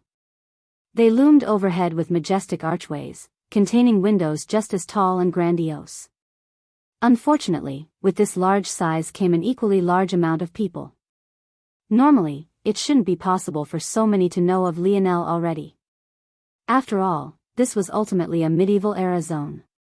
There was no social media, nor were there any cameras. Due to this, Lionel should have been free from such troubles. However, what he didn't expect was that the robes Ellis had given him to wear would be so eye-catching. From what Lionel knew, the mages of this world were split into 9 grades. 1 to 3-star apprentice mage, 1 to 3-star official mage, and finally, 1 to 3-star magus. For each of these rankings, one would be assigned a different color robe. An apprentice mage would wear gray robes. An official mage would wear blue robes. And, a magus would wear purple robes. The stages of 1 to 3-star would be separated by the darkness of the color. A 1-star apprentice mage would have robes that were nearly white, while a 3-star of the same kind would have robes that were nearly black. From this, it should be clear that Ellis was a 3-star official mage, and was very nearly a 1-star magus. However, none of this was the real reason Lionel was being stared at like some sort of lab rat. Usually, aside from the main color of one's robes, there would also be embroidery that exposed one's mage branch. Fire mages would have touches of red, water mages touches of blue, etc. Knowing this, it was no wonder everyone couldn't take their eyes off of Lionel. He was wearing gold-embroidered robes that only 3 others in the whole of Camelot were allowed to wear. Seeing his pale gray robes embroidered with gold was just one aspect, but the following connection they made between him and the rumors of the teenage boy who battled a Knight of the Round Table was what really set the environment ablaze. The fact Lionel lost didn't dampen his prestige in the slightest. Not only was Lamorak one of those legendary 12 knights, but he was also within the top 3 strongest among them. Lionel losing was a foregone fact.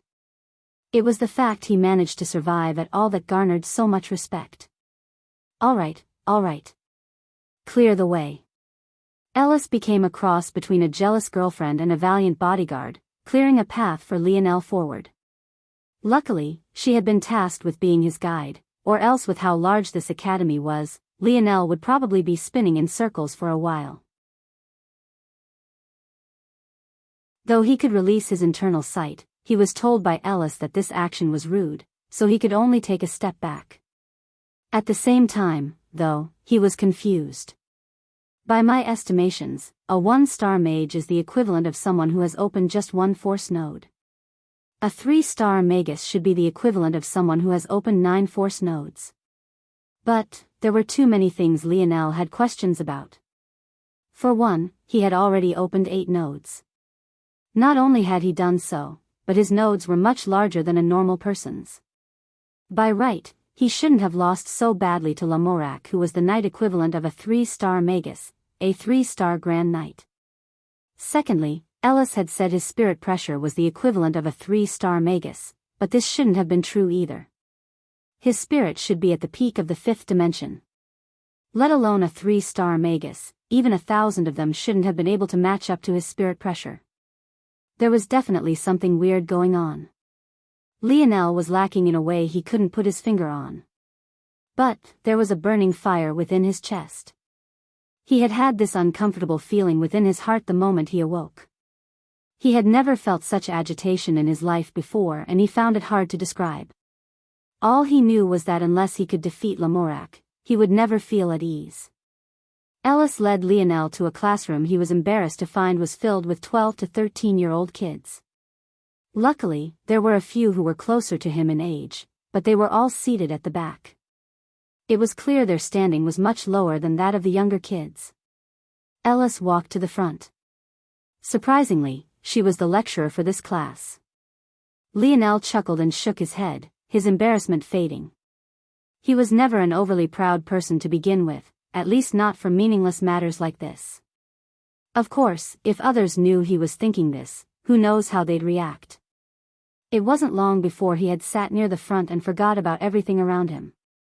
Unfortunately, his bad habit flared up again.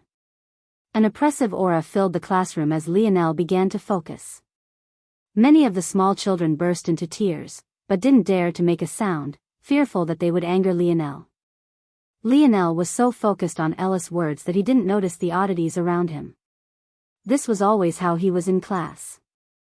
There was a reason everyone always waited for him to finish his tests and exams before they began. The only one that had always been unaffected was Aina. Ellis smiled bitterly, but she seemingly realized that Lionel wasn't doing this on purpose, so she could only continue. Still, it was safe to say that this would be the last time she allowed Lionel into this class. These poor children couldn't learn in such an environment. Now, spirit crystallization. Chapter 227. Schedule will be changing. Updates will be at 10 p.m. Eastern Standard Time from now on. Hours later, Lionel found himself in a library. Lionel wasn't very used to normal books. By the time his era came around on Earth, such things had been completely phased out. So, seeing the towering bookcases one could only use ladders to reach the top of, he felt a deep sense of awe. The scent alone made his heart reach a state of calmness. He had never understood when he read about those who said there was nothing that could compare to a book one could flip through, his father being among them, but now he gained a small inkling. The Mage Academy's library had many ledges and oddly placed staircases all around. Sometimes, the highest shelves of the obscenely tall bookcases could only be reached by climbing these stairs. One of Lionel's privileges as a holy son was the ability to access information beyond his mage level. Usually, as a 1-star apprentice mage, he would only be allowed to touch upon level 1 knowledge. But, he was allowed to read up to level 4 knowledge. As long as he was within the Mage Academy, it wouldn't be an issue to read books 3 levels above his own. Lionel didn't mind this. He didn't expect to spend very long as a 1-star apprentice mage.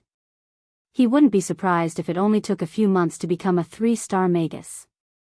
Ignoring all the glances he received walking into the library, Lionel immediately picked out as many foundation knowledge books he could find. These were books so common that this library had several hundred copies of each so that those who needed them could always have one available. Foundational crystallization. Importance of affinity. Foundations of magic art formation. A mage and his spiritual wood. Breaking through, the ascension of tears. It wasn't long before Lionel's spatial bracelet was filled to the brim. Since Ellis had all but kicked him out of her class, he could only study on his own. Plus, he somewhat preferred it this way. If he followed the normal study plan of the academy, it would take at least 5 years to graduate, and even then, he would only be an official mage. He didn't forget that he was still on a time crunch. This was a zone, not a vacation spot. However, Lionel was confident in himself. If this was only a matter of knowledge and gaining it, no one should be able to compare to him. Lionel sat at a normal oak table and pulled out his first book. I have to find ways to use my ability more efficiently. Lionel's eyes narrowed for a brief moment. He didn't forget the shock Simeon had given him. He had been able to evolve his ability to the point gene manipulation had become a method of beast taming. This taught Lionel that he was relying too much on his ability to spontaneously evolve. He had to also come up with methods of improving it as well. He'll call this ability Dreamscape. Evolving one's ability wasn't always about forming some completely new power.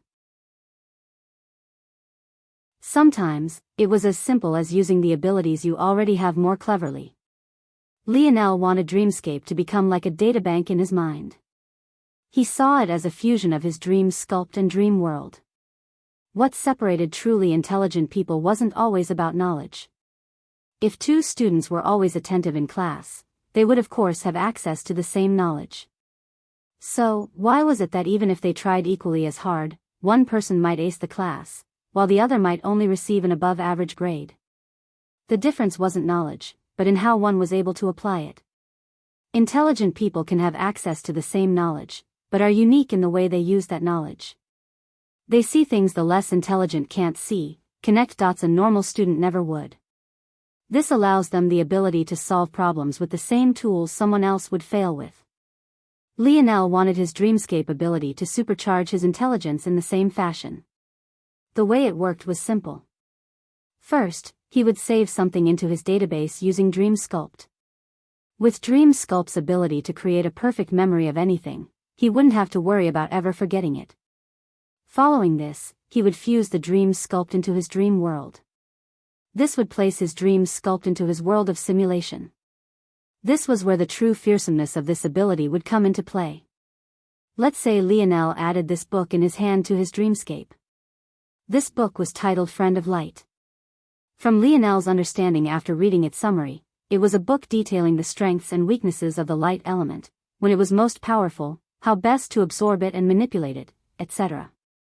Now, if Lionel continued on to want to learn what this world called a magic art and it happened to be one of the light element, the information he gained from Friend of Light would subconsciously meld into his thoughts, helping him to comprehend the intricacies of the magic art with much greater speed. This was just the simplest example. What if Lionel instead added dozens, hundreds, or even thousands of force arts to his Dreamscape? Would he be able to see the patterns between them, see through the unique quirks, and even become capable of modifying and creating new force arts using this method? And what if he added just as many blueprints to his Dreamscape? If he had all sorts of force crafts floating in his mind, wouldn't he be able to optimize his crafts by compiling the strengths and weaknesses of many? This was what he wanted his Dreamscape to be capable of. Almost like an advanced AI that was capable of learning through trial and error, he wanted his Dreamscape to consume all the knowledge in the world until he could deduce anything from even the smallest hints. This was only the beginning. If he added the enemies he battled into his Dreamscape, it might even become possible one day to predict the next move an opponent would take even before the battle began. Lionel wasn't certain if he could create a dream sculpt of a person's combat tendencies just yet, but now that the idea had popped up into his mind, he refused to let it die down. If Simeon could evolve his ability, he could do so as well. Not only would he do it, but he would do it to an even greater extent.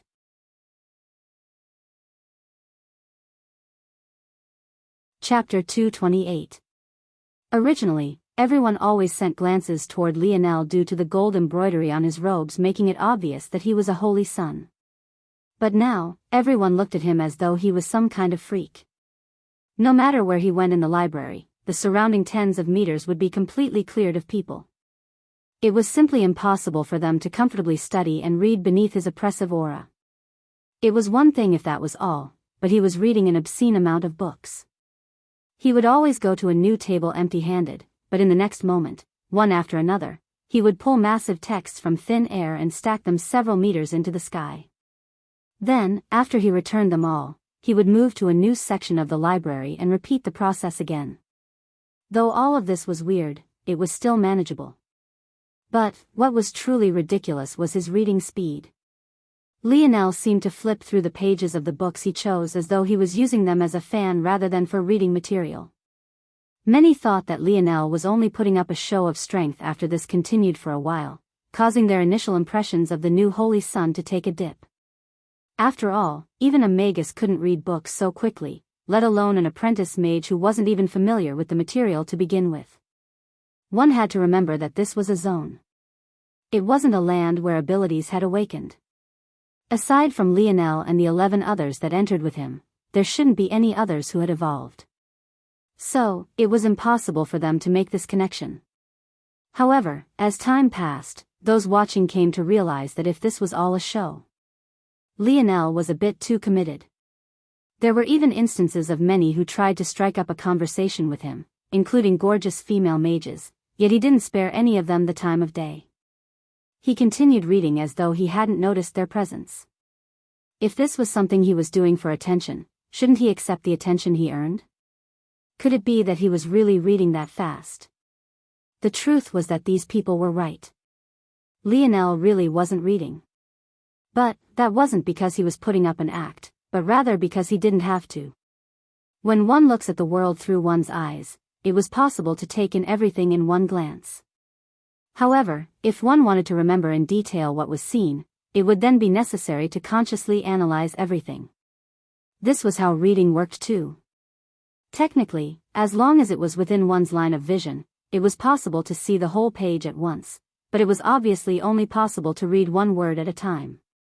However, if Lionel used Dream Sculpt, he could save this page into his memories in the blink of an eye. Like this, it would be just like he read the page, but much quicker. In addition, since there was nothing complicated about a page of words, Lionel didn't have to spend hours or days like he had to in the past. Almost like he was taking a picture with his mind, everything would be saved in an instant. Quickly, the database of knowledge in Lionel's mind grew at explosive rates. In just half a month, he had read through every single book at and below the level 4. Lionel closed the last book and looked up with red eyes. His gaze was filled with a mixture of fatigue and a hidden piercing light. He finally understood what the difference between him and 3-star Magi and 3-star Grand Knights was. It all came back to the same thing time and time again: crystallization. In the magic system Lionel was currently using, one he gained from Dimensional Cleanse, there was no need for crystallization. There was a very simple reason for this. Once one wanted to break free from the 3rd dimension and reach the 4th dimension, one would begin sensing a higher level force. There was a qualitative change between with each dividing dimensional line. It was impossible for someone within the 3rd dimension to defeat someone within the 4th, and impossible for someone within the 4th to defeat someone in the 5th. Though it was possible for someone to jump power levels within a shared dimension, doing so across dimensions was impossible. This was a qualitative difference in strength. Think about it. Did you need to struggle to crumple a piece of paper? However, Camelot took a different approach, and this was crystallization. One might not struggle to rip a single piece of paper, but what about 2? 3? 100? 1,000? Instead of leaping to a qualitative change in strength, they consolidated the strength they did have and evolved it with a quantitative change instead. This also explained why his supposedly 5th-dimensional spirit was still so weak. How could it be considered true 5th-dimensional soul force when it was formed with 3rd-dimensional force? It was no wonder Ellis and even Aeliard had mistaken his spirit for being at the level of a 3-star magus. In substance, his spirit was lacking in comparison to theirs. But, in potential, his far surpassed theirs. The average of the two opposing ideas landed him right in the middle. It was only now Lionel realized how truly flawed his stat system was. It's a shame. Though they take this approach, it has no use at the next level. All this hard work of theirs would have to be dispelled the moment they want to truly enter the 4th dimension. Lionel realized that this was only a case of short-term benefits. Since 3rd-dimensional force had to be dispelled in favor of 4th-dimensional force, any crystallization one's 3rd-dimensional force underwent would be useless in the future. After a moment, an arc of electricity suddenly bolted through Lionel's dream world. Lionel knew what this was immediately. It was a phenomenon that occurred when his dreamscape made a connection. With Lionel's every passing thought, these arcs of lightning would connect the various dream sculpts within his dreamscape, almost like the real synapses of a brain. However, they were usually ignored by him unless an arc of lightning had a particularly wide set of branches. The more branches an arc of lightning formed, the more ideas it was connecting, and thus the more complex the thought it was forming was. Lionel's eyes shone. Just what idea had his dreamscape stumbled onto? Lionel began to meditate on the connected dream sculpts. After a few seconds, his eyes snapped open once more, burning with a fierce light. His previous thinking was too naive. Force had other uses aside from the power it output. For example, hadn't Lionel's physical stats improved with each node he formed?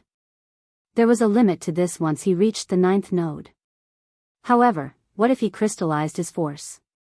Wouldn't the benefits to his body be much greater? Lionel looked at the central dream sculpt that hung between all the arcs of lightning. It was booked by the title of Knights and Mages, The War of Ideologies. Lionel suddenly saw a bright light at the end of a dark tunnel. All this time, he had been worried. After so long, all of his calculations concluded that his 10th node formation would end in failure. However, this changed everything.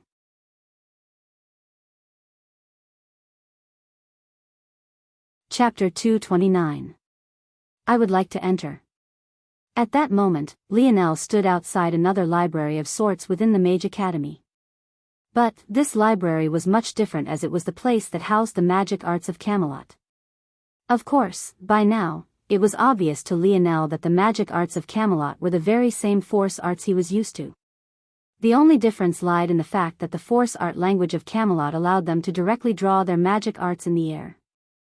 The downside of this system was that their magic arts, or rather, force arts, were weaker than the ones Lionel was used to. This only made sense. After all, a force art written on a proper medium like a precious ore, for example, could draw on much more power and produce much more strength. However, when drawn directly into the air, the magic arts were fleeting and thus weaker. In addition, they had to be completed within a certain period of time, or else they would begin to dispel before the art was even completed. Of course, while there were downsides, there were upsides as well. For one, they were much more convenient to use. Within the Joan of Arc zone, Lionel had to carry around planks of wood just for a simple fire force art that was only useful against normal humans. Also, due to the common nature of the medium he used, the power of the force art was obviously also limited as a result.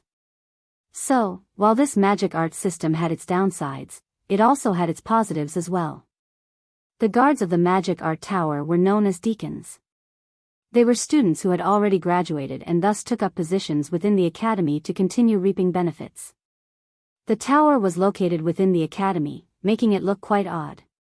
After all, it was building built within a building. However, its majesty was no less grand. It was within a greenhouse of the academy grounds. Up above, there was a large dome of glass, and all around one could find lush grass and well-tended gardens. The tower itself was quite tall. From the outside, one could see that it had 10 floors and stood at about 50 meters in height. It had a very simple stone design to it that radiated an ancient air. The two deacons stood on opposite sides of the door. Both were women and each wore an odd armor crossed with robes. It was quite a unique style of dress that was reserved for those with deacon titles. Since this place was so important, it wasn't a surprise that the deacons tasked with guarding it were quite powerful and as such, equally as haughty. However, their arrogant expressions faltered when they seemingly noticed Lionel's robes. Originally, they hadn't even looked Lionel in the eye, but now they found it difficult to even speak. "Can I?" Lionel thought that he had maybe done something wrong. He had only learned that this tower existed after overhearing a conversation. Ellis had yet to introduce it to him, so he really wasn't sure if he was allowed to be here. He only felt that it was more weird that the area around the tower was so vacant. Though there were many students around this greenhouse, many of them were several tens of meters away from the tower and seemed content with socializing within its vicinity. For a place that Lionel thought should be popular, this was indeed weird behavior. The two deacons snapped awake and were about to usher Lionel in, a bit embarrassed by their previous actions, when their expressions suddenly changed once again. Lionel raised an eyebrow and turned back to follow their line of sight. When he saw what it was that had caught their attention, he nodded his head in understanding. Coming toward him, there was a small group of 3 people, 2 men and a woman. In the middle of them, there was a man. The man and woman to either side both wore the deep blue robes of 3-star official mages, while the man in the middle wore the pale violet robes of a 1-star magus. What was curious was that the two 3-star official mages didn't have any embroidery on their robes, making it impossible to tell what branch of magic they followed. Now that Lionel thought about it, he hadn't seen any embroidery on Ellis or Ailiard's robes either. He wasn't sure whether this was a stylistic choice or if there was a deeper reason. However, at the moment, none of this mattered. The reason Lionel was so understanding of the reaction of the deacons was because the man in the middle of the two of them did have embroidery. And that embroidery was identical to his own. There was only one young man in Camelot that was simultaneously so young and could wear golden embroidery like Lionel. Leonis Pendragon. Leonis was a tall man, just as tall as Lionel. He had flowing blonde hair and piercing sky-blue eyes that made women swoon. His shoulders were broad and he had a kingly disposition between his brows. Even with the amiable smile that hung on his lips, he had a dignified air to him that made him well suited to be on a throne. Leonis met Lionel's eyes and a pleasantly surprised look flashed within his gaze when he noticed the familiar embroidery. What surprised him even more, though, was that Lionel's disposition, although somewhat more reserved than his own, didn't seem to lose out to him in momentum at all. He could tell that Lionel was a leader of men, but he could also tell that Lionel maintained a humble facade on the surface that limited his overall leadership ability. It was simple for him to tell that this was a flaw of Lionel's. It could only be said that Leonis was truly the crown prince of a kingdom. To be able to see through Lionel with just a glance like this made his abilities clear. Leonis smiled and closed the distance between himself and Lionel. The two deacons were startled awake and kneeled down to one knee in salute. Prince Leonis. Ah, there's no need for this. Please rise. Lionel smiled lightly, crossed a hand over his chest and bowed slightly. Greetings, Prince. Lionel hadn't been born in a culture where there was a heavy stigma against bowing or kneeling. So, he didn't really have an opinion about doing it one way or another. He wouldn't have minded kneeling at all. The only reason he hadn't and only slightly lowered his head was because he heard Leonis say that there was no need to. Maybe had he been born elsewhere, or maybe in a different era, Lionel would rather die than kneel. But, this wasn't the life he was born into. That said, whether this would continue to be true in the future was a matter yet to be determined. Leonis smiled brightly. I've heard a lot about you. Lionel is your name, correct? It's great that our Camelot can have another holy son. I've wanted to meet you for a long time, but I heard that you were injured. Seeing Leonis' genial approach, even Lionel couldn't help but feel a bit warm. It seemed this crown prince's charisma wasn't small. It's good that you're here, actually. Leonis continued. This way, we can enter the tower together. Ah, forgive me for my lack of manners. This here is official mage Thabal, son of Sir Gawain of the Round Table. This is official mage Mary, daughter of 3-star magus Tilda. They are very close to their magus ascension, so they've come to visit the tower one more time. The two politely greeted Lionel with nods and smiles. Lionel's brows raised in surprise. It seemed that none of these three had lackluster identities.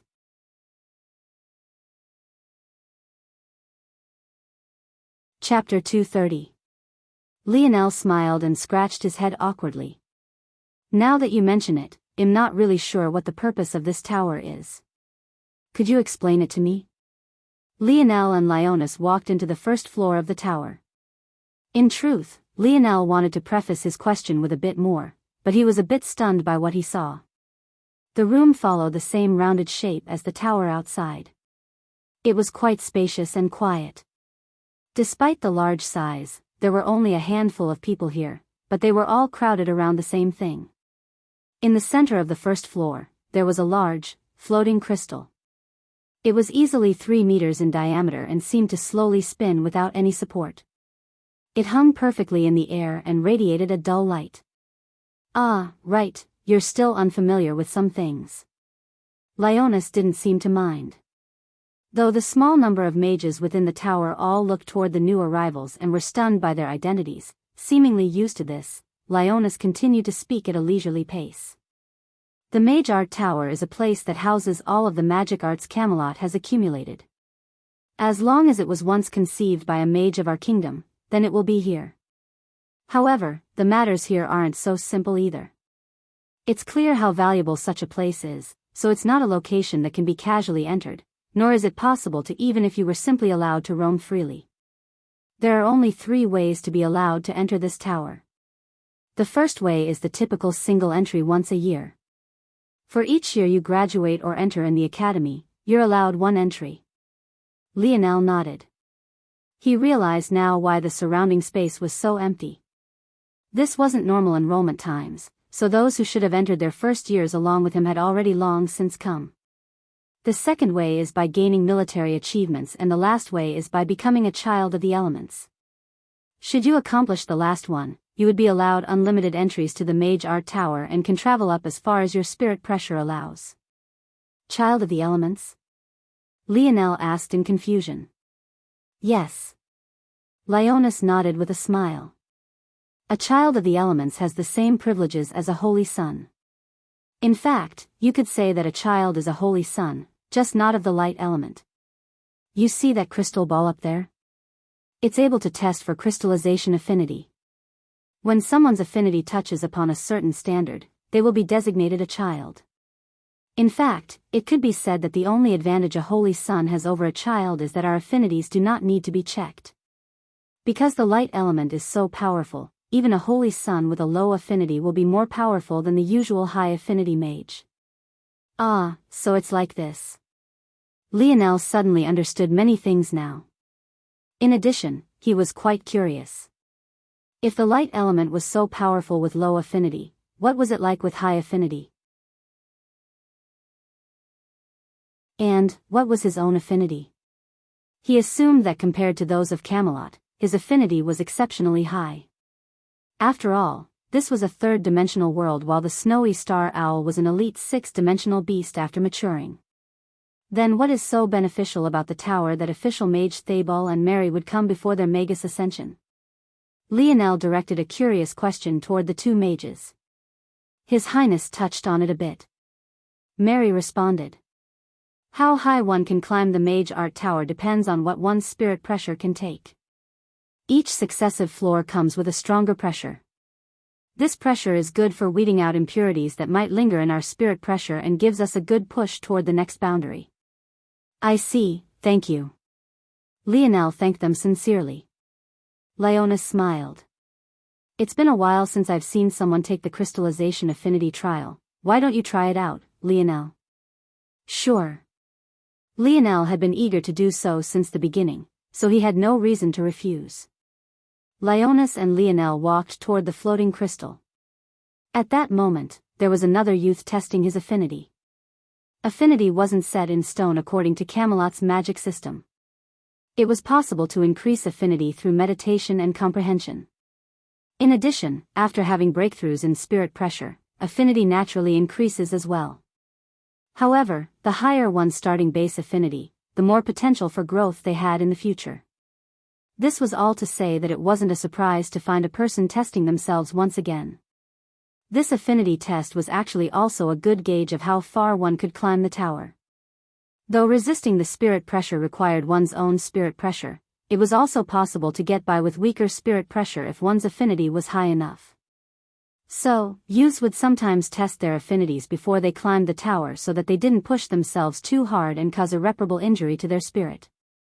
The young man who was about to place his hand on the crystal suddenly swayed nervously.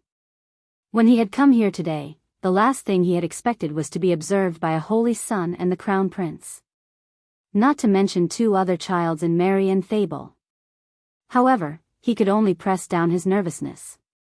Wouldn't he look too pathetic now if he backed away? After taking a deep breath, he pressed his hand to the crystal. Wang!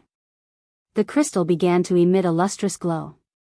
The affinity scale of the crystal is dependent on the radiance of the light. If the light projects a foot out from the surface of the crystal, it meets the minimum requirement to enter the Mage Academy. This would be the 1-star affinity ranking. With it, one might be able to become an official mage with hard work. Leonis patiently explained things to Lionel. The color is related to the element. This young mage's glow is a light green, so he's a wind affinity mage. The light needs to radiate out 1 meter to become a 2-star affinity. Such a person can likely make a name for themselves within the world of official mages. At 5 meters, it reaches 3-star affinity. Such a person has a sliver of a chance to become a magus. At 9 meters, this entered the 4-star affinity realm. Such a person has a good chance of becoming a magus and a slim chance of becoming a 2-star magus. Finally, at 10 meters, the crystal will form a halo like the rings of a planet. This halo represents the realm of a child. Of course, it's possible to increase one's affinity through hard work and persistence. In addition, a higher tier element like our light element makes it easier to break through realms, so regardless of your results, hold your head high. Lionel smiled lightly in response. In regards to his affinity, he wasn't too worried. Even if it really did turn out to be low, he would still find a way to use this magic system to form his 10th node. The young mage finally stepped down from the platform with a flushed face. He was a bit excited. He had actually managed to touch the barrier of the 4th star. His hard work had definitely paid off. After all, since he could be here, it meant he had rendered great service to Camelot's armies. Seeing that he was finished, Lionel took a step forward, seemingly not realizing the number of gazes that followed his back. He climbed the steps and stood on the platform, his expression calm as he stretched his hand forward. Wang! Wang! Wang! A blinding light suddenly swept out in all directions. Leonis raised his eyebrows up in shock. If it was just that Lionel had a high affinity, it would be easy to accept. But this, what was this?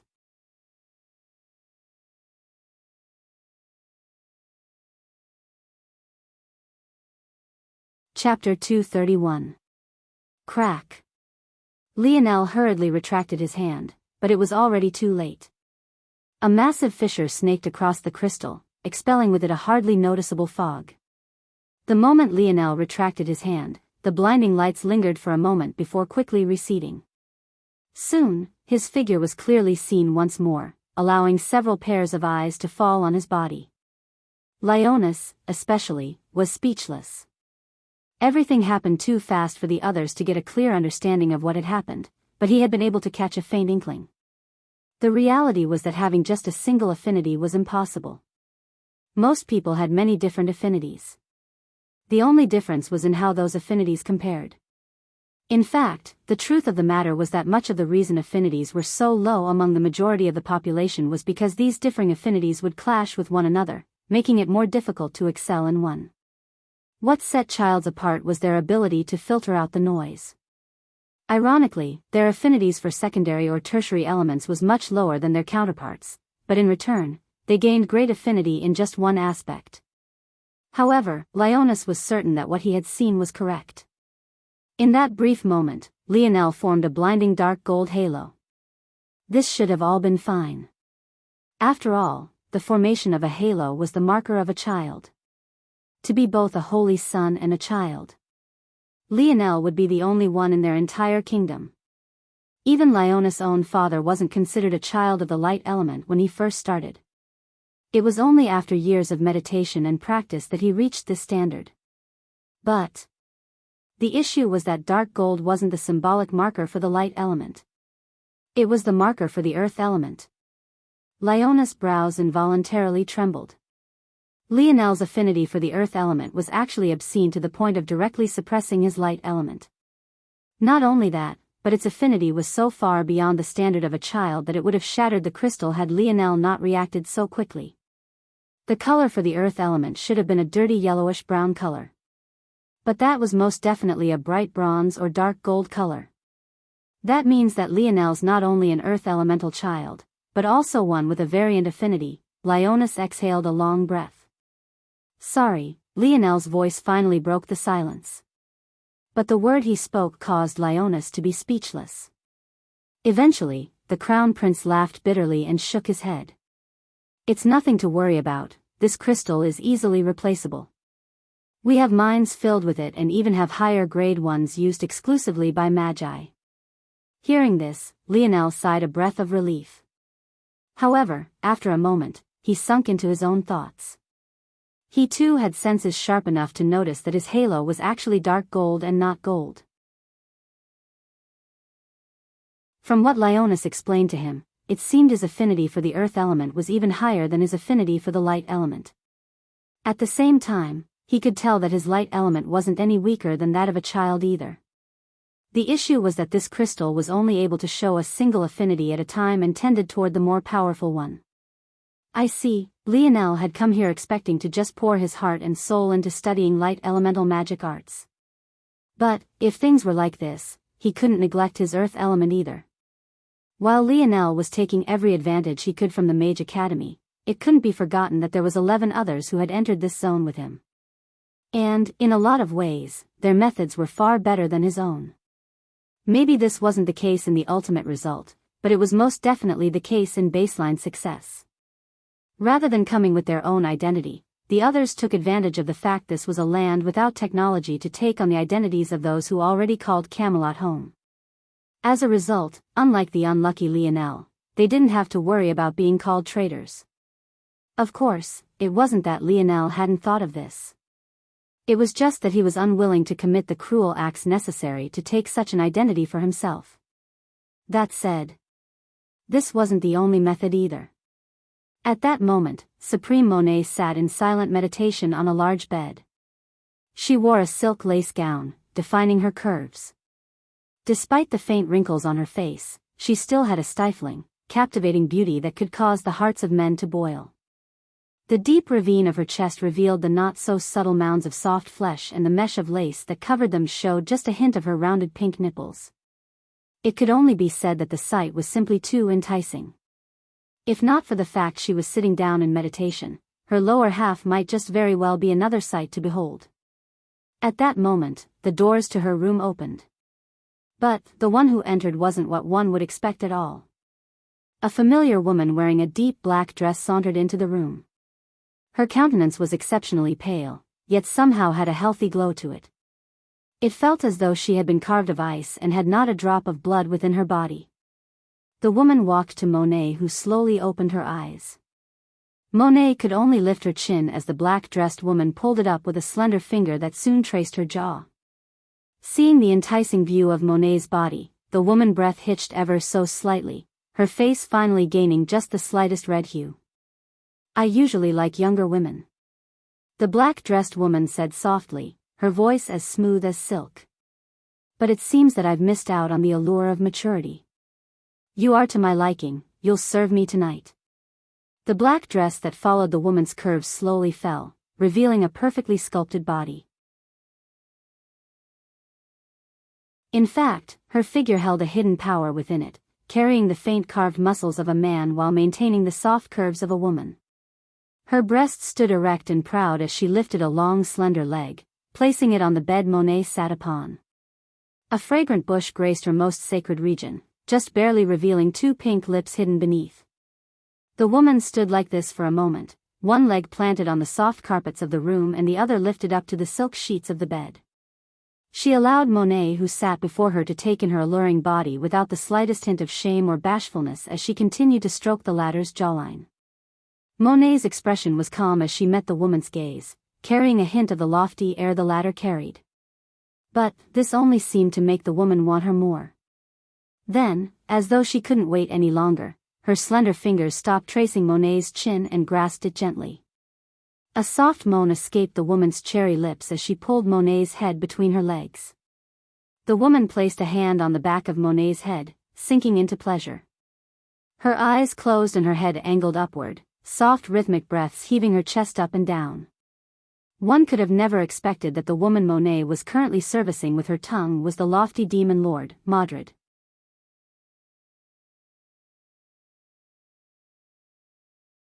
Chapter 232. Schedule will be changing. Updates will be at 10 p.m. Eastern Standard Time from now on. Lionel, of course, had no idea what was happening across this mythological land. If he did, he might have had many questions to ask. But, at this point, all he cared about were the magic arts before him. Leonis, Thabal and Mary had long since climbed the tower. But, since he was still a one-star apprentice mage, he would obviously stay on the first floor. This was not as bad as it sounded, either. Since the only ones who could enter the Mage Art Tower at this time of year were childs or youths with military exploits, there were very few in the tower to begin with. And, of those that could enter, just how many of them would still need arts from the first floor? Because of this, Lionel was completely alone. In fact, he would probably be completely alone even if he climbed to the 5th floor. The floor itself was split into 9 regions. A region for wind, water, fire, earth, lightning, wood, light, auxiliary and mental magic arts. Aside from the 4 main elements, lightning and wood were unique variations that had appeared in Camelot's long history. They were quite rare, even compared to others. Only the light element was rarer. As for the mental magic arts, they could be used by anyone. There were also some mages who had exceptionally high spirit pressure talent, but had no strong affinities. These mages were excellent at these sort of mental magics. In fact, Lionel had thought that Thabal and Mary were mental magic mages. That would explain why their robes didn't have any embroidery on them. The auxiliary section could be learned by anyone.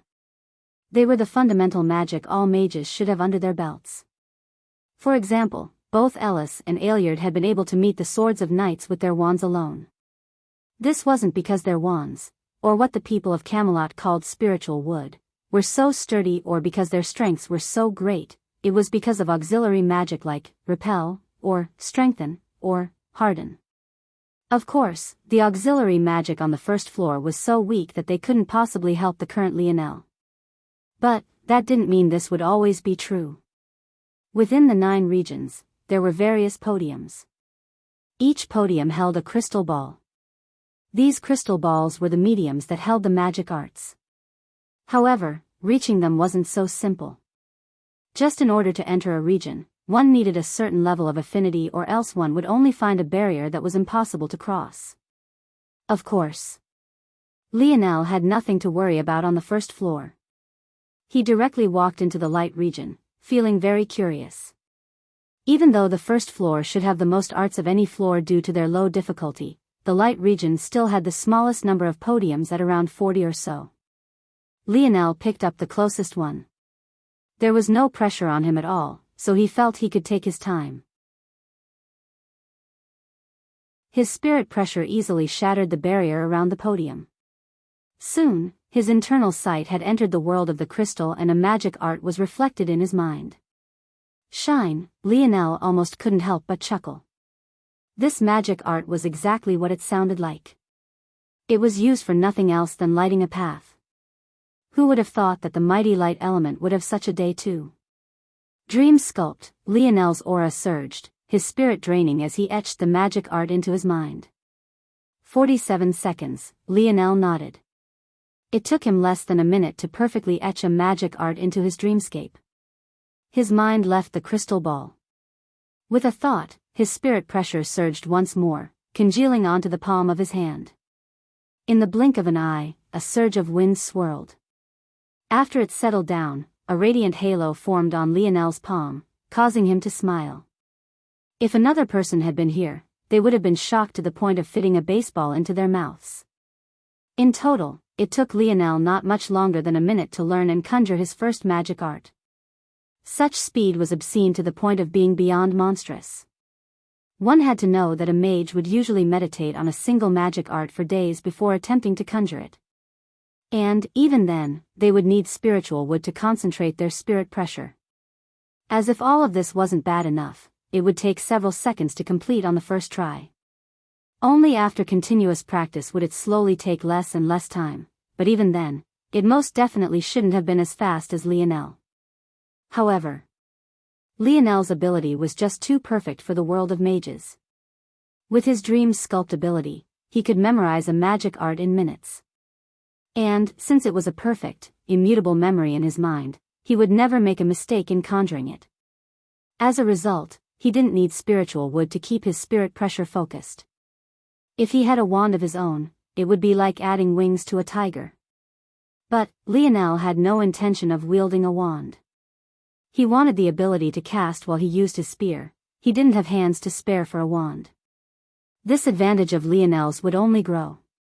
For higher-grade magic arts, it would sometimes take mages years, even decades of meditation to perfectly master them. For Lionel, it just might be a matter of a few days.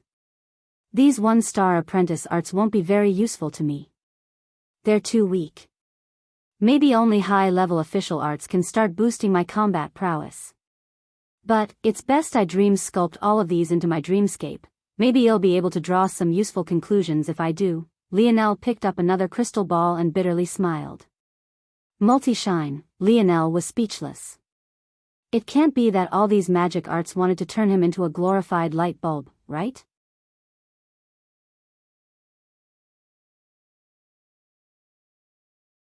Chapter 233. Schedule will be changing. Updates will be at 10 p.m. Eastern Standard Time from now on. A swirl of wind surged toward Lionel once again. This time, his body was surrounded by several halos of light. Instead of appearing in a concentrated form, they flew around his body like fireflies. Lionel shook his head. He chose to reserve his judgment for now. After all, he didn't have an accurate gauge of what one-star apprentice arts were meant to be capable of.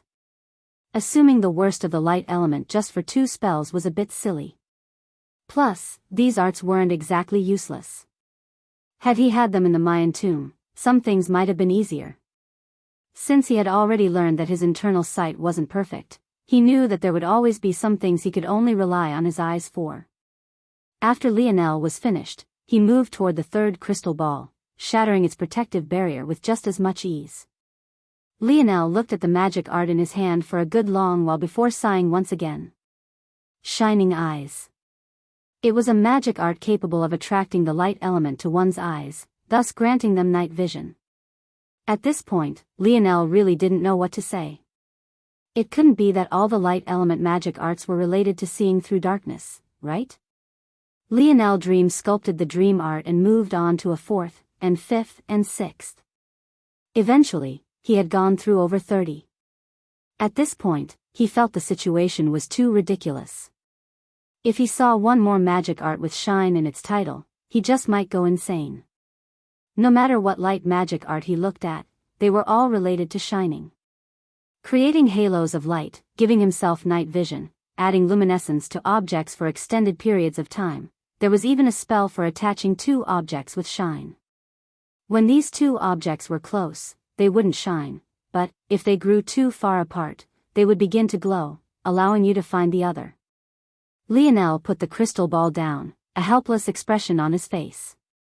This is basically a spell to find lost keys. Unbelievable. Lionel walked toward the last 4 magic arts while he readjusted his mind state. This was just the first level. He didn't believe that the light element would be so worshipped in Camelot if this was all there was to it. Plus, there was something curious about these magic arts. Though they all had similar functions, they all accomplished it in novel ways. There was definitely a lesson to be learned here. It made Lionel more eager to see what the others had to offer. Oh. Lionel's brows arched in pleasant surprise. Now that he thought about it, the pressure on his spirit increased the further he walked into this region. And, though the change was small, the protective coverings were also growing in strength. Logically, that meant that what remained of this region were the most powerful light magic arts of this first floor. And, they didn't disappoint. Flash. Once again, this was a shine-type light magic art, however, it was different in comparison to the others. If it was applied in battle, it could actually work. So that's how it is. If an apprentice works and eventually makes their way here after going through all the others, it lays a perfect foundation for this. Flash concentrated the light element into a small flash, temporarily blinding an opponent. Even at his current strength, Lionel wouldn't mind using this in battle. Lionel moved to the next light screen. Lionel smiled. Now he felt a bit bad thinking that all of these arts would be useless. In order to get into this zone, he had to fight his way through that little girl's ability. But, back then, he wasted a lot of force just emitting as much light elemental force as he could. However, if he had had light screen back then, the consumption on his force would have been near negligible. The last two magic arts were Flash Bang and Flash Arrow. The former could concentrate light and explode it on a timer. It used concepts from the lost key detector art Lionel was just making fun of. As for the latter, Flash Arrow, it was the first real offensive art Lionel had found. Flash Arrow's offensive output was near negligible. It quite literally had the strength of a mosquito bite. But, according to the description, if aimed into an enemy's eyes, the blinding effect could last for several minutes depending on the situation. Unsurprisingly, its effects pulled on concepts from Shining Eyes. Lionel stood for a long time within the light region, his state of mind going into a sort of enlightenment. Arcs of lightning surged across his dreamscape as a light smile crossed his face. Even if this magic system is only useful to me within the third dimension, it's really taught me something valuable. Lionel took a deep breath and calmed his beating heart. Everything complex was built upon the simple. Even the most intricate of magic arts would pull on concepts from these seemingly pitiful one-star apprentice arts. This was a concept that stretched past just magic arts. Couldn't anything be described in this way? Lionel's current Earth could be considered to have reached the pinnacle technology the third dimension could, but it was all built on the back of heroes of the past. Some of the things he was learning as a high school student were concepts some of the most intelligent men and women of the past spent their lives to grasp. To him, those concepts seemed pitifully weak and simple, just like these shine magic arts. However, to them, it represented a life of trials and tribulations, just to make it easier for kids like him to take for granted. Lionel opened his eyes once again, a hint of understanding and wisdom lighting them. I hear you loud and clear. Lionel began to rearrange his dreamscape. Like a pyramid, he arranged things of least complexity at the bottom, building a solid foundation. Then, he placed things with increasing complexity on top. After his was finished, he felt that his dreamscape flowed more smoothly, even the random synapses occurred more frequently and even the average number of branches formed increased along with it. Lionel's eyes shone with anticipation. There was no limit to the floors he could climb in this tower like there was for knowledge in the libraries. This was likely because of the spirit pressure he needed to resist. But, how could this pressure stop Lionel? He would climb to the top of this tower. And, even if it took several weeks, he would save all the magic arts it had into his dreamscape.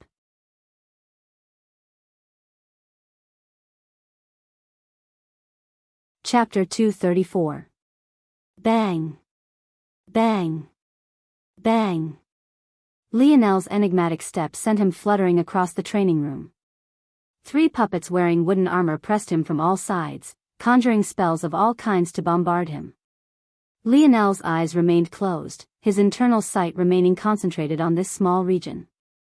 Thoughts of how Lamorak had toyed with him played in his head again and again. The memories were so vivid that he could almost feel the same pain coursing through his body once more. Lionel was suddenly cornered by all 3 puppets. It seemed for a moment that he would be pincered from all sides. An arrow of earth, fire and water assaulted him from different directions, aiming to take his life. The puppets of this room were all entirely made of spiritual wood. As a result, their ability to cast spells was even beyond that of their human counterparts. This made up for their stiff actions with overwhelming power. That said, to humans, more spiritual wood wasn't necessarily better. After all, if one's wand was too large, it would be like trying to use a sledgehammer to staple 2 sheets of paper together. And even that wasn't necessarily a good analogy considering in this case, the mages might not even have enough strength to lift the sledgehammer. However, these puppets were different. Their spiritual pressure was provided by crystals. In that case, they were much less limited in this regard. Just when it seemed Lionel would be struck, he arched his head forward, narrowly dodging the arrow of earth. His hips twisted, ducking past the arrow of fire. The 2 arrows swept by his body, crashing into the opposing puppets and sending them flying. The final arrow of water took advantage of the situation, zipping through the air and appearing between Lionel's brows in a flash. Lionel's eyes suddenly snapped open, an overwhelming spirit pressure sweeping forth that seemed to freeze the arrow in air for a split moment. Deconstruct. A sweep of wind swirled around Lionel. In that moment, a magic art appeared before him in the path of the arrow. The water arrow regained its momentum, crashing into the art before it without pause. However, the collision one would have expected never occurred. The water arrow seemed to pass through without issue. But it was at that moment that something astonishing happened. The arrow began to lose its structure. Starting at the tip, the first point to enter Lionel's art, it collapsed, becoming no different from normal droplets of water. In fact, Lionel felt a refreshing spray shower his face at that moment, causing him to smile. Lionel crossed the remaining distance between him and the water mage puppet, sending a punch out to its chest. Pung! The form of Lionel's boxing had still been steadily increasing. All his power shot up from his pivot foot, through his hips, and into his fists, crumpling the wooden armor of the puppet. The lights of the room dimmed, signaling that all the puppets had been taken down.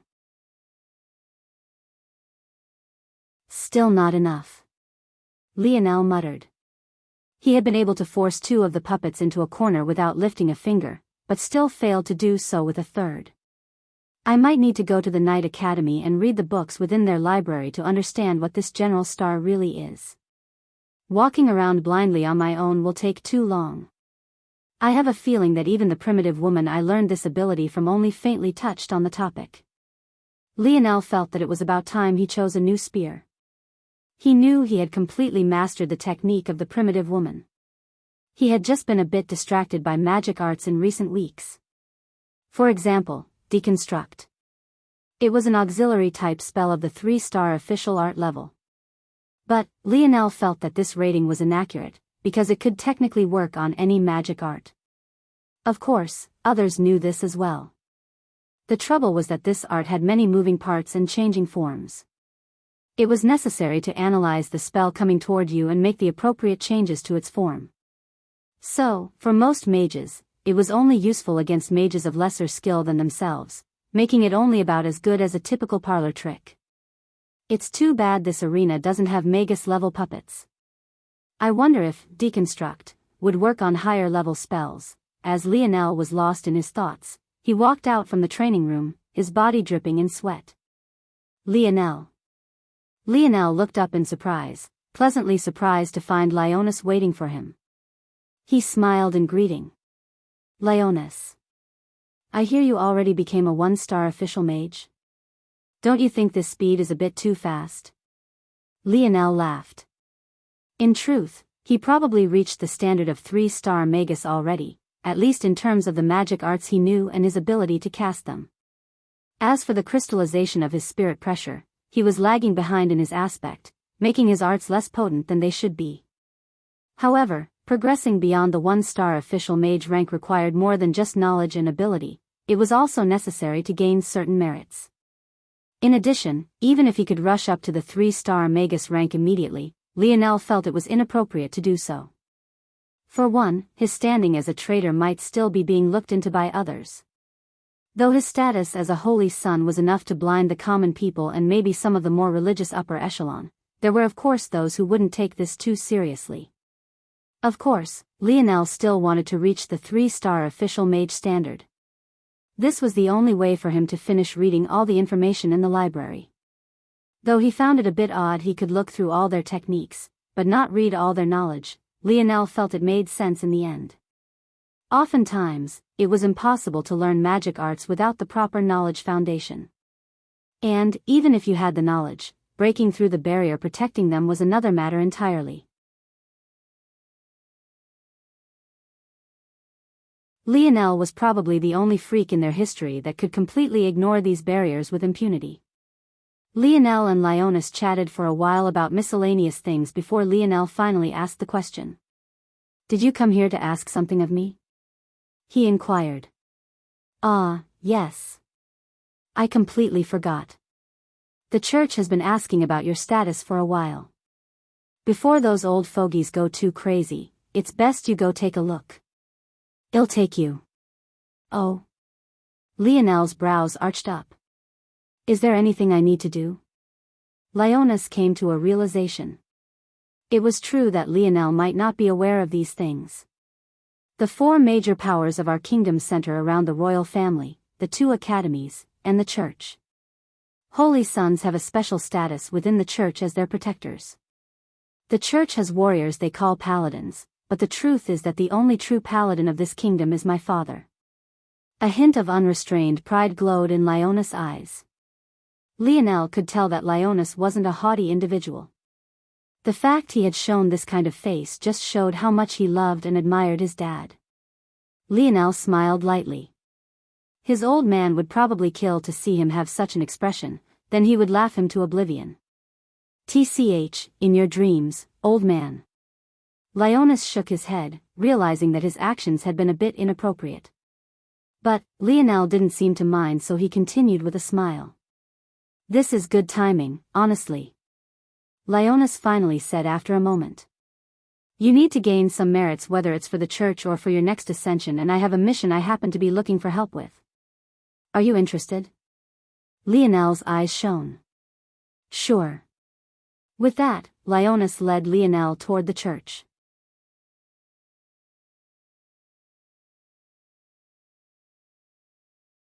Chapter 235.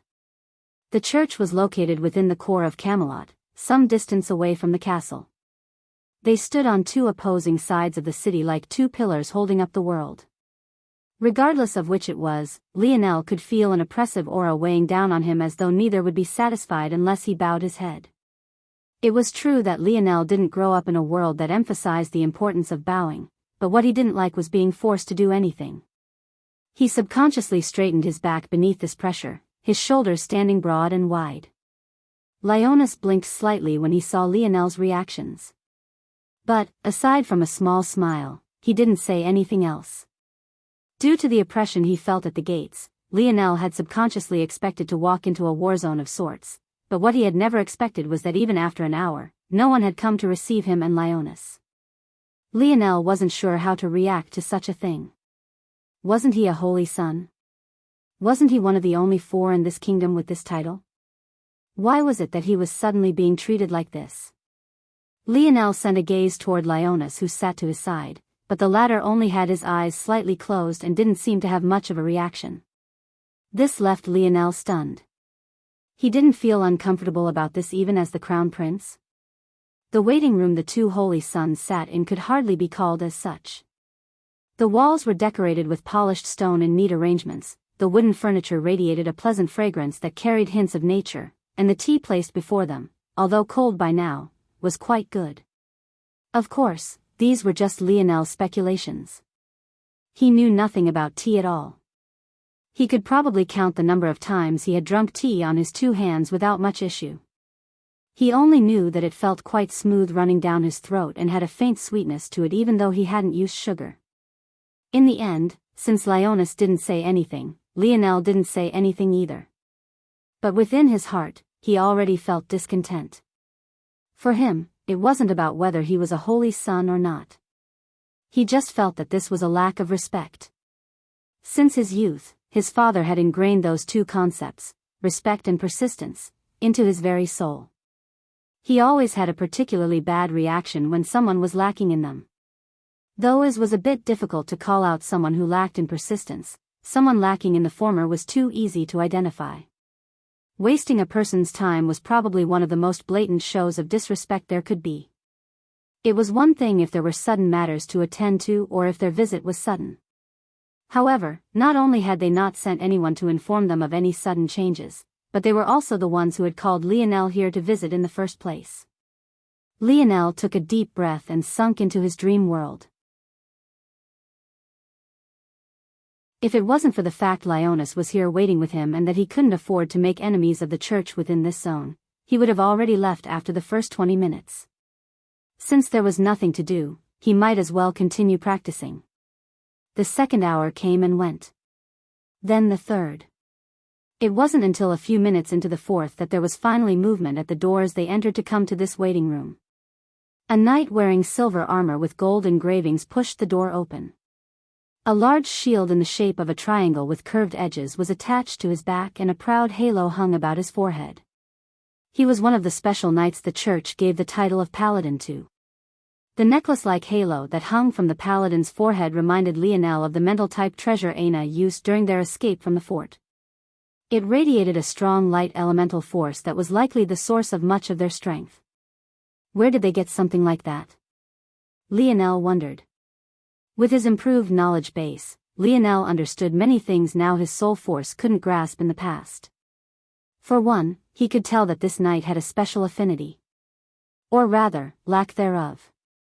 Meaning, if he was a mage, his robes would be without embroidery. Secondly, it was because he was without an affinity and had decent spirit pressure that he could make use of that light elemental treasure. Lionel guessed that most paladins probably had no affinities, so they could continue using this child of the light facade. Pope Margrave will see you now. The haughty air of the paladin was practically palpable. Lionel kept his eyes closed for a moment as he was close to grasping something. It wasn't until a few seconds later he registered the words of the paladin and opened his eyes. Yet, it seemed those few seconds were already enough for this paladin to be close to blowing his top. Lionel frowned lightly seeing the paladin's reaction. They had been forced to wait over 3 hours, yet a few seconds was enough to get this paladin up in arms. In the end, Lionel pretended not to notice the dissatisfaction. Leonis smiled. "Please lead the way, Sir Paladin." Leonis' words seemed to ease the tension. No matter how haughty these paladins were, they did still feel a hint of something when a mighty crown prince was so respectful to them. "Humph," the paladin harumphed once and turned down the hallway, leading the two young men up a winding set of stone stairs. From beginning to end, Leonis didn't say anything to Lionel. It was as though he wanted Lionel to experience all of this on his own first. Or, maybe he was just curious about Lionel's reactions without guidance. It seems it becomes more difficult for him to hide that ingrained haughtiness when he feels a lack of respect. Leonis smiled to himself. It's truly odd. If he really was an orphan, he should have seen the cruelty of the world long ago. Had he, his true disposition would have shown through already. But, the way he acts, it's as if he's lived in a cocoon his whole life, like he's never had to fight for anything. Such a disposition makes it much more likely that his identity isn't what he says it is, but it's equally unlikely that he was sent by Madrid. There's no way he would be so sheltered in a place like the Demon Army. Just who is this Lionel really?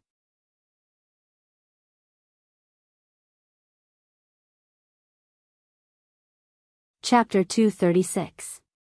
The paladin took a final step forward, pressing his hands against 2 large wooden doors and pushing. A flood of light assaulted Lionel's vision, forcing him to squint. By the time his vision cleared, he could only shake his head. The room was far too bright. Unlike the room he had woken up in after his battle with Lamorak, he found it difficult even open his eyes without a stinging pain assaulting them. Embroidery of gold and silver raced across the room, forming up into a wide set of stairs that ended in a tall throne with a backrest that reached up to the ceiling.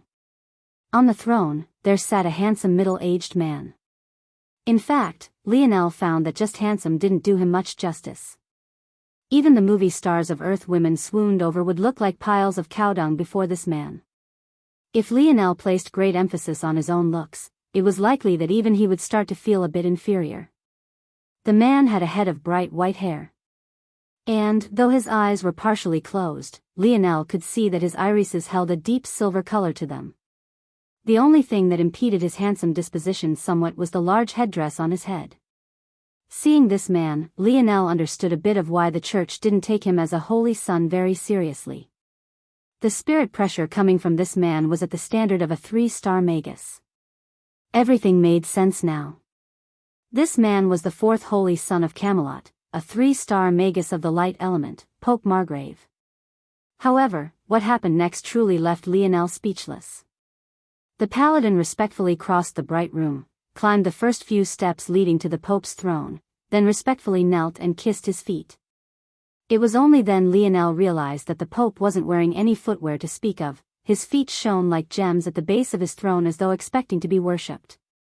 No matter what era Lionel was born in, something like kissing another's feet crossed his own bottom line. The paladin retreated to the side, taking up his post among the guards that lined the walls of the room. He stood at attention and became like a statue in the blink of an eye. It was as though what had just happened had nothing to do with him. "Greet His Holiness." The sudden roar shook Lionel out of his shock. The paladins that lined the walls spoke as one, their voices rolling like rumbling thunder. By now, Lionel had recollected his thoughts.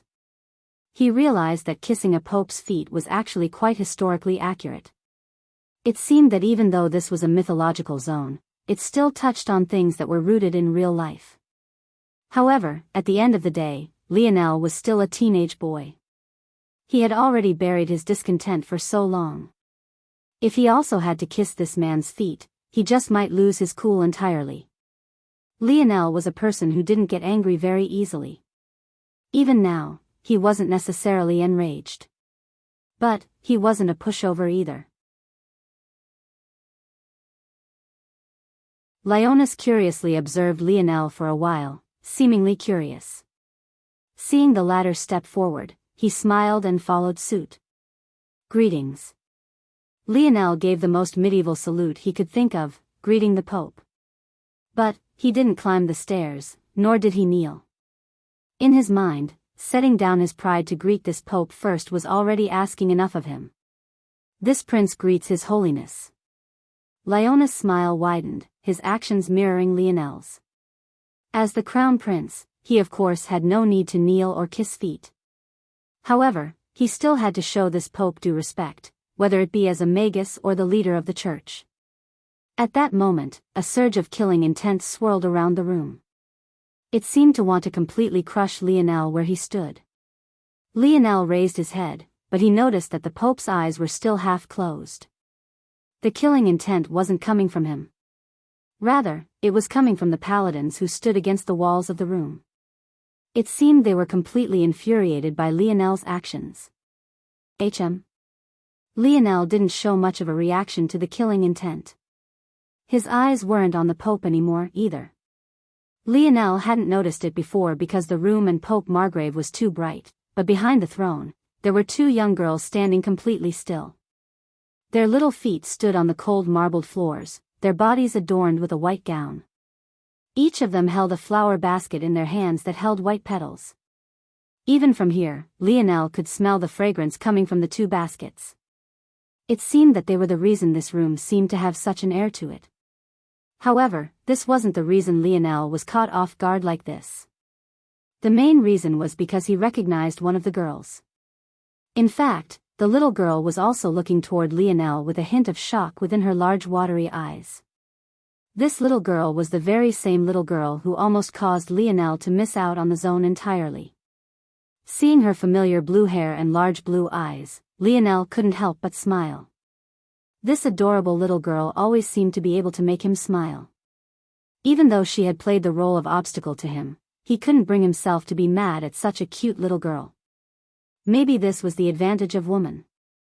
The little girl of the Aderna family blushed seeing Lionel's gaze and her eyes darted around as though looking for somewhere to hide. Lionel couldn't help but chuckle, causing the paladins around the room to be shocked. Laughing in such a situation? Did he not want his life anymore? Even the Pope couldn't help but open his eyes just that slight bit more. After his initial reaction, Lionel realized that this situation might not be too good. If this little girl exposed him, it could be troublesome. Although she couldn't do so directly without exposing herself, there were other ways for her to make insinuations. He wasn't that naive. Though he had taken a liking to this little girl due to her innocence, it wasn't like he didn't realize the danger she posed.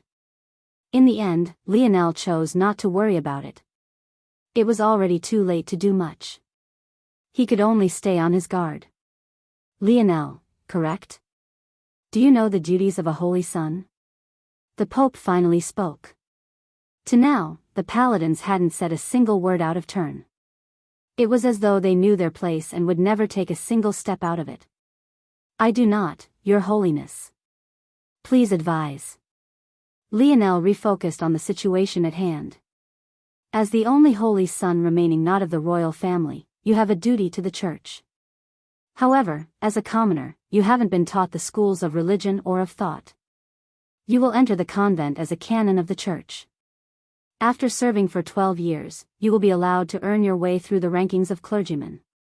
Should your performance meet a certain standard, the role of pope can be handed to you in the future. Lionel's lip twitched. Canon? The convent? Wasn't this pope asking him to become a nun? And serve 12 years? That meant 12 years of fasting and observing religious rituals. And, even after all of that, he would still need to keep his chastity and observe strict rules. If it was just a role he would take in the zone, it would be fine. After all, Lionel didn't mind acting for a period of time. This zone was just a fleeting existence, it's not like he would have to remain a virgin for life. However, it was clear this pope wanted to lock him away for 12 years. How could Lionel waste so much time?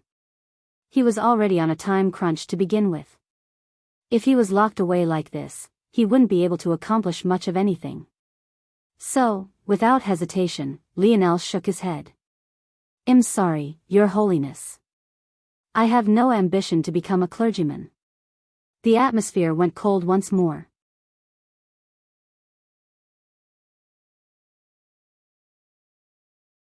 Chapter 237. Schedule will be changing. Updates will be at 10 p.m. Eastern Standard Time from now on. Pope Margrave opened his eyes fully, peering down toward Lionel from on high.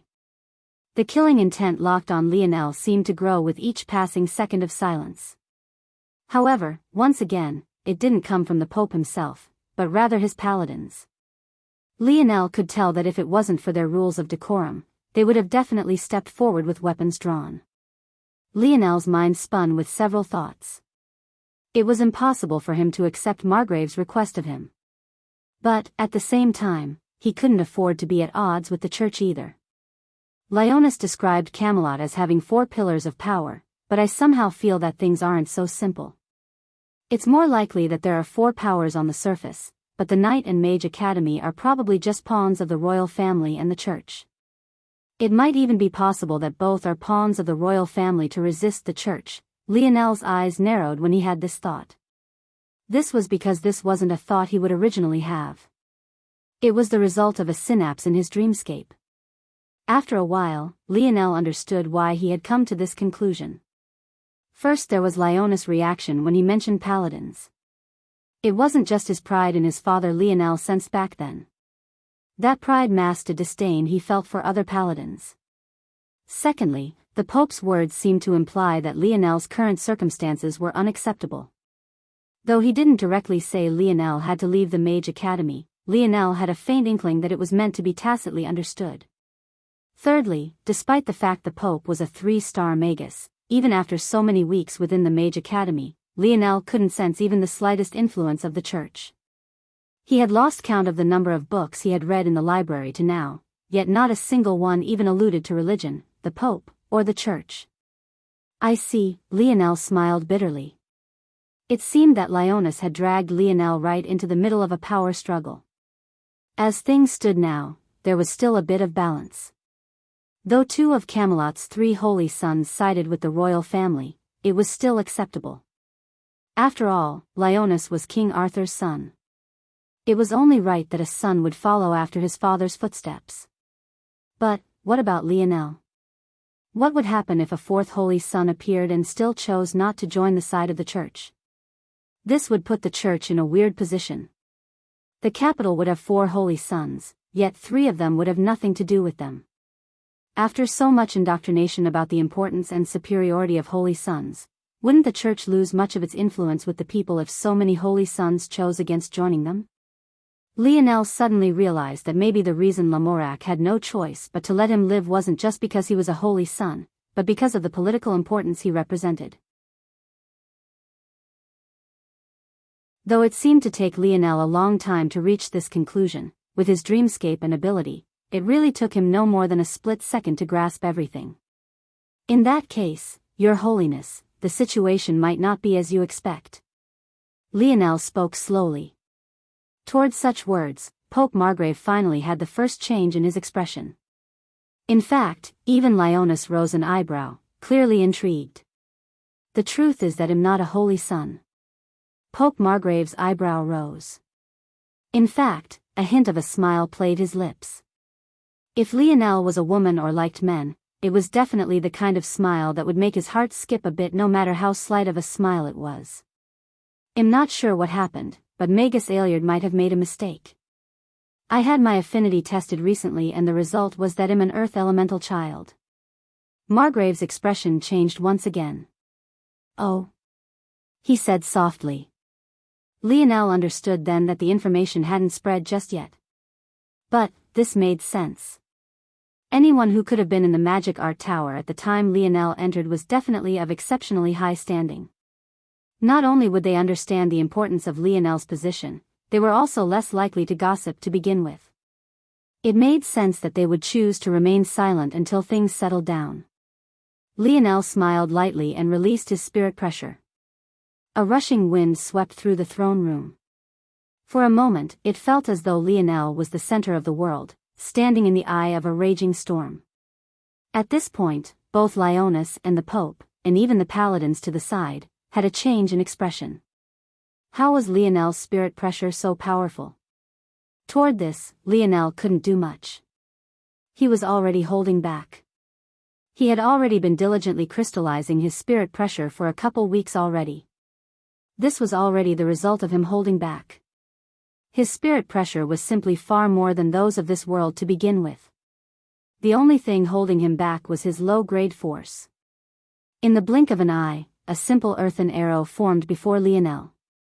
It was just a 2-star apprentice art. Lionel could form several dozen of these in an instant if he wanted to. However, the two magi in the room were still shocked by the speed. A step further, the speed might have still been acceptable. But what they found difficult to accept was the metallic sheen on Lionel's earthen arrow. It was very clear that not only was he an earth child, he was a variant. And a very powerful variant at that. However, Lionel hadn't done this just to show off. He had a very clear purpose. As you can see, Your Holiness, I believe there was some kind of mistake. I tried learning light elemental arts, but I wasn't very good at it. In fact, it takes me several minutes to form a 1-star apprentice light art. It would be impossible for me to use in battle. The Pope's eyes narrowed and the room turned still once more.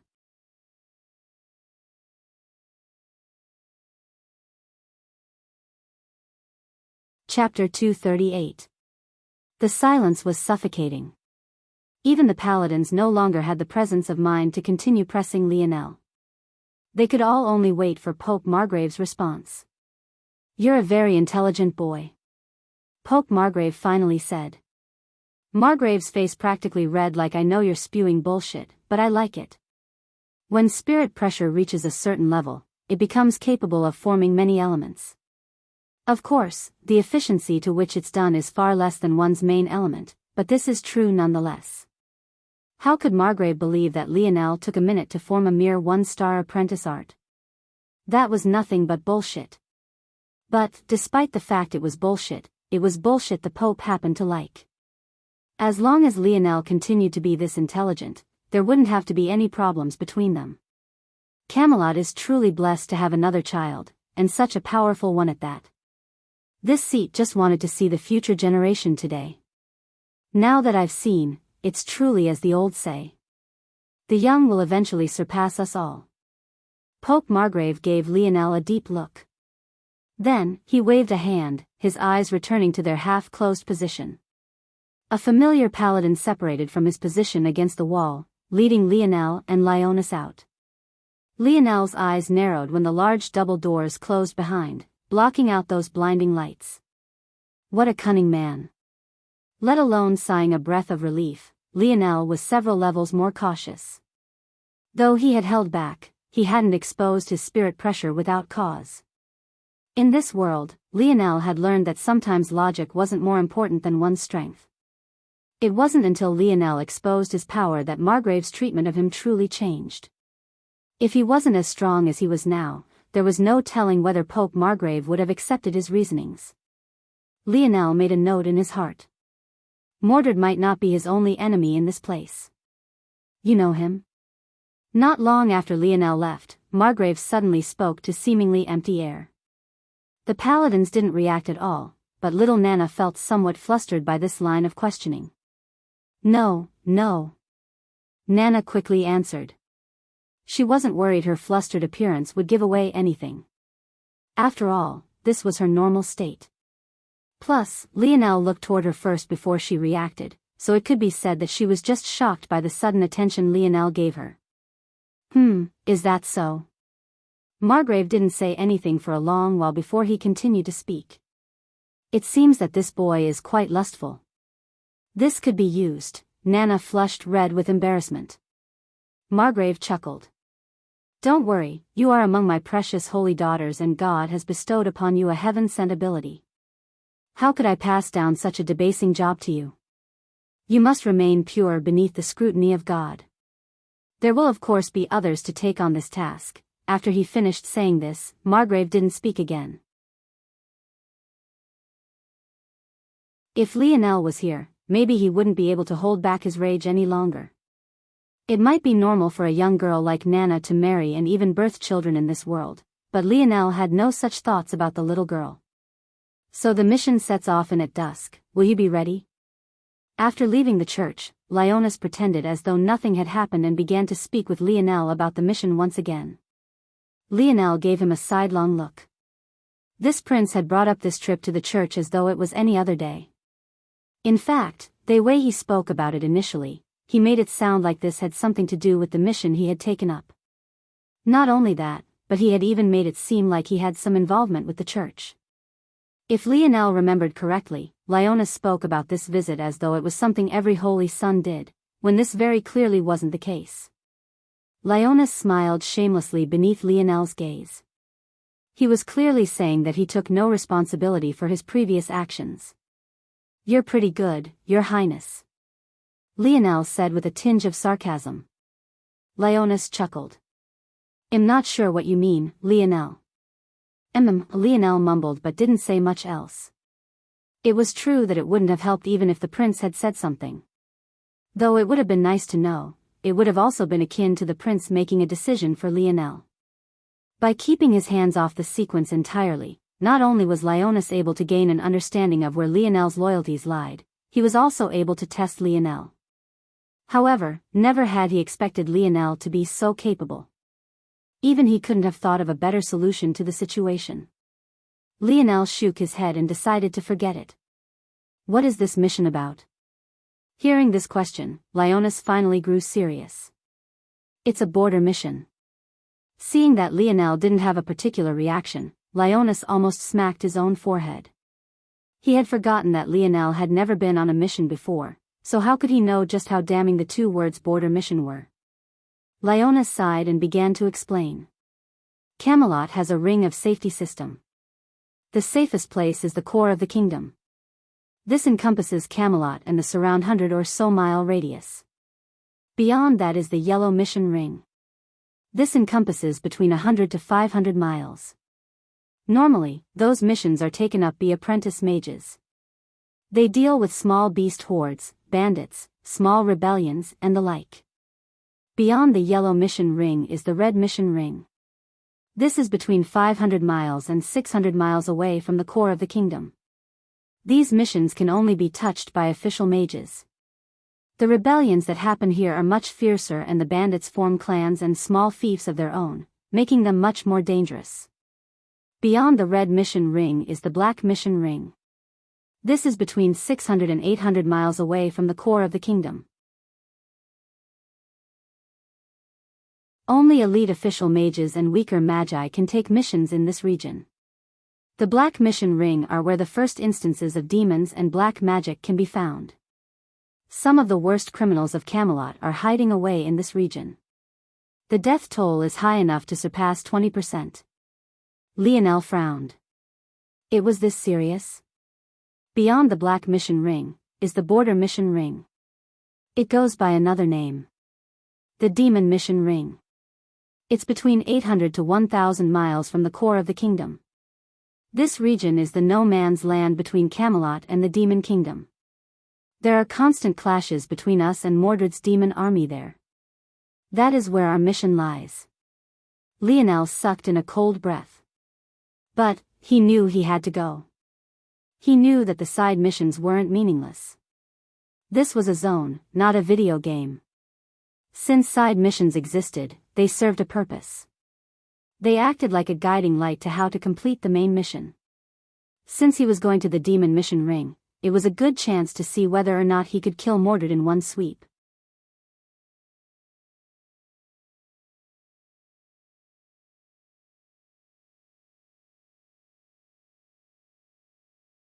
The team this time was formed by 5 members including Lioness and Lionel. Aside from them, there were 3 Lionel recognized, Mary, Fable, and finally, Ellis. It was only after seeing them all that Lionel understood the true reason behind their robes lacking embroidery. Mages and magi who frequented battlefields wouldn't give more information about themselves to the enemy than was necessary. In fact, Lionel realized that their robes might not even necessarily reflect their true levels. Due to this reason, Lionel also wore plain blue robes without any embroidery, and he understood just a bit more about the world he was in. Suddenly, the laughing atmosphere grew serious. Lioness, the leader of this squad, didn't need to say anything. They could see by the land that stretched out before them that they were here. The line of separation was so stark that it almost seemed surreal. On one side, there were blades of green grass. Though these blades lacked in health and were even browning in several spots, they were ultimately still blades of grass. However, on the other side, there was nothing but gray, cracked lands. Every so often, there would be what seemed like patches of vegetation, but they all resembled weeds and were colored such a deep black that it was impossible to call them plants of any sort. The world across this clear line was covered by a thin veil of fog. In the distance, sharp mountain ranges towered, piercing through the black clouds above. A light drizzle perpetually fell over the gray lands, yet its soil remained just as dry. In fact, the rain held an odd scent to it that made Lionel's nose twitch. It's acidic. Lionel's frown deepened. Lionel, you take the vanguard.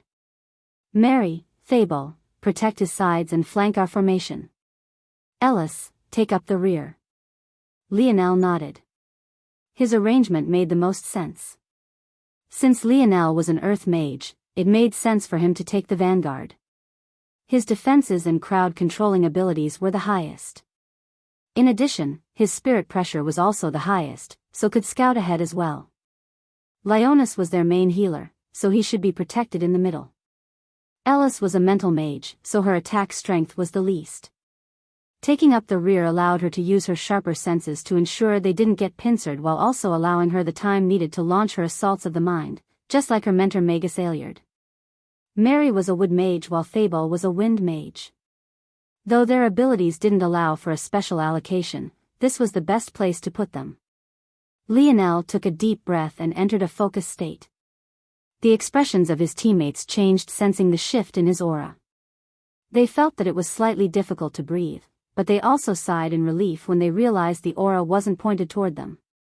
Lioness' eyes narrowed slightly, watching Lionel's back. He isn't doing it on purpose.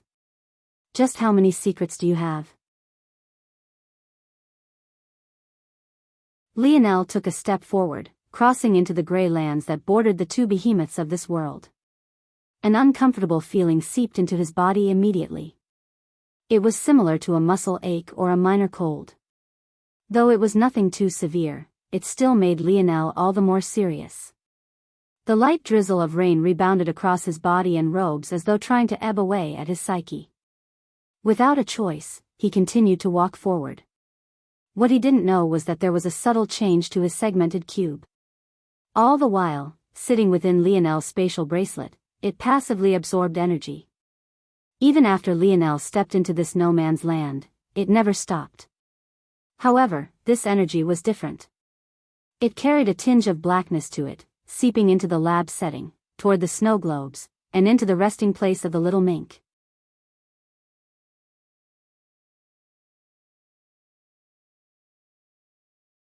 Chapter 240. Black Rhino, Power, 7 stars, Black, Strength, 8 stars, black, speed, 5 stars, black, agility, 4 stars, black, coordination, 7 stars, black, stamina, 8 stars, black, reactions, 6 stars, black, defense, quasi 9 star, black, spirit, 1 stars, black, force, 1 stars, black, power scale accuracy, 97%. Lionel's gaze flashed. Even with a beast standing at 3 meters tall before him, he hardly react. Mud pit. Lionel stretched out a hand. The land quaked and shook as the black rhino charged over. In the blink of an eye, it had already entered a 100-meter radius. Just when it was about to press its front feet down, it suddenly felt its footing disappear. Instead of hitting solid ground, it sank into a quagmire, causing its body to flip forward. Harden. Just as the rhino's body was about to flip out of the mud pit entirely, the pit hardened. The sudden change caused the rhino, who was in the process of rolling off, to come to a sudden stop. At that moment, the sickening sound of shattering bones rang out, only to be completely overshadowed by the pained roar of the black rhino. The black rhino heavily landed on its back, its front legs snapped in two. In fact, a portion of its legs were still stuck in the hardened mud pit. However, Lionel hardly reacted. A familiar swirl of wind had already surged around his body once again. A strong earth element swirled in the air above the rhino, quickly coalescing into a bronze, angled blade that radiated a beautiful light. Heavy guillotine. Shoo! The blade descended into the rhino's open mouth. It was too busy roaring in pain to even sense the danger. An instant later, its mouth was pierced through to the back of its skull, leaving it impaled into the ground. By this point, Lionel's teammates were looking at his back as though he was some kind of monster. This wasn't the first demon Lionel had taken down. In fact, it wasn't even the 10th. Yet, every time they saw him do it, they would feel just as shocked as the first time. That beast was at least as powerful as a 1-star magus. Wasn't Lionel just an official mage? They should have been working together to take it down, so what the hell was happening? This power scaling system is alright. But, still not perfect. It's too broad now. It needs some tweaks, Lionel calmly analyzed. That battle was at most 72% efficient. It would have been much easier to finish that battle had I taken a different approach. If I had used gravity warp just after the rhino flipped due to mud pit, I could have used earthen spike to impale it beneath its own weight. Earthen spike is only a 2-star official art. It would take much less to cast than the 1-star magus art, heavy guillotine. Even if I have to take into account the 3-star official art, gravity warp, Lionel wasn't really worried about his stamina usage. Even compared to true 3-star magi, his stamina was far beyond what they could imagine. After all, he technically had the reserves of a 5th-dimensional mage. The only shame was that he had to use more of his spirit to form magic arts since he hadn't crystallized his spirit pressure as thoroughly as the true elites of this world. But, even then, his starting point was still so much higher that it hardly mattered. Lionel was seriously refining his dreamscape bit by bit. He wanted to reach a point where he could understand the best way to defeat an enemy the moment he laid eyes on it. Unfortunately, it was clear that he was still very far from this result. 72% efficiency might sound impressive, but Lionel knew that this was pitifully low. For one, the more efficiency he wanted to eke out, the more difficult it would be. But, this wasn't even the biggest point. The truth was that the rhino was much weaker than Lionel. Not only was it much weaker, but it was much less intelligent than Lionel. The petty tricks Lionel used might work on it, but on a true demon or another magus, it would be nothing more than parlor tricks. Lionel believed that had the black rhino been just any other 1-star magus, Lionel would at best be able to wring out a measly 30 to 40% efficiency, 50% if he was lucky and could counter his enemy's ability. It would be even worse the closer to his strength the enemy was. Suddenly thinking of this, another light bulb went off in Lionel's mind as a branching arc of lightning surged through his dream world. Counters. It might not be possible to perfectly counter every enemy I come across. An earth mage would be the bane of a wind mage, but might not necessarily do well against others. Lionel thought that there was merit to this idea. However, he didn't have a perfect way to act on it currently. Though he could technically cast all elemental spells thanks to his talent, he knew that this wasn't a viable solution. The power system of Camelot would only be useful to him in the third dimension. It would lose its use the moment he crossed into the fourth. So, that solution would only be short-lived. He needed to think of something better. Lionel, you're a monster. Do you know that? Fable suddenly spoke in a somewhat exasperated tone. They all thought after the first beast Lionel took down that he would soon realize he couldn't expend his stamina so wildly. But, the current Lionel looked like he was still on his first battle. It was too ridiculous. Originally, they had been accepting of Lionel joining this expedition for two reasons. Firstly, Lioness recommended him. And, secondly, they heard rumors that he had battled a Knight of the Round Table and came out alive. In their minds, even if Lionel's magic wasn't up to standard, he could make up for it in other ways. But, they had never expected for him to be such a monster even when only using magic arts. Lionel didn't know how to respond to this. Lioness and the others chuckled seeing his response. They had expected the atmosphere to become heavy after entering these lands, but Lionel's prowess took a burden off their hearts. It wasn't that they couldn't defeat the beasts, Lionel could as well. They all knew that these demons were easy pickings. The true demons were far more powerful and were humanoids. But, Lionel let them all save up their stamina and remain in peak condition. This was more than they could ever hope for. It seems like we've arrived at our destination, Lioness said in a somewhat surprised tone. He had expected it to take about a week, but this was only the third day. He sent another deep look toward Lionel's back. He had realized that Lionel sometimes swerved their formation in certain directions, but he didn't think much of it. But, it seemed that Lionel was avoiding danger for them at the same time as taking the vanguard. A monster indeed. Up ahead, a small, makeshift fort stood. The gates were made of black wood and stood about 3 meters tall. Peeking over the wooden walls one could see several tall tents from the distance. Several patrol units stood between them and the small fort. They had already passed through several lookout checkpoints, so the commander of this fort should already be prepared for their arrival. As expected, before they could even approach, the gates opened and a small troop of knights riding war horses galloped forward. Lionel winced. Damn horses again. As Lionel was remembering his past trauma, he didn't notice that Lioness had begun to frown behind him. Something's wrong.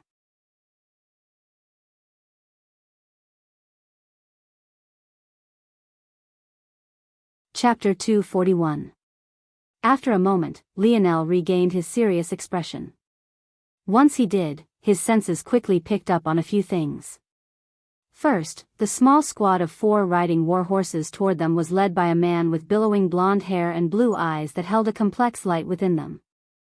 Secondly, according to what he knew about Lioness, it was impossible for him not to take the helm in greeting these knights.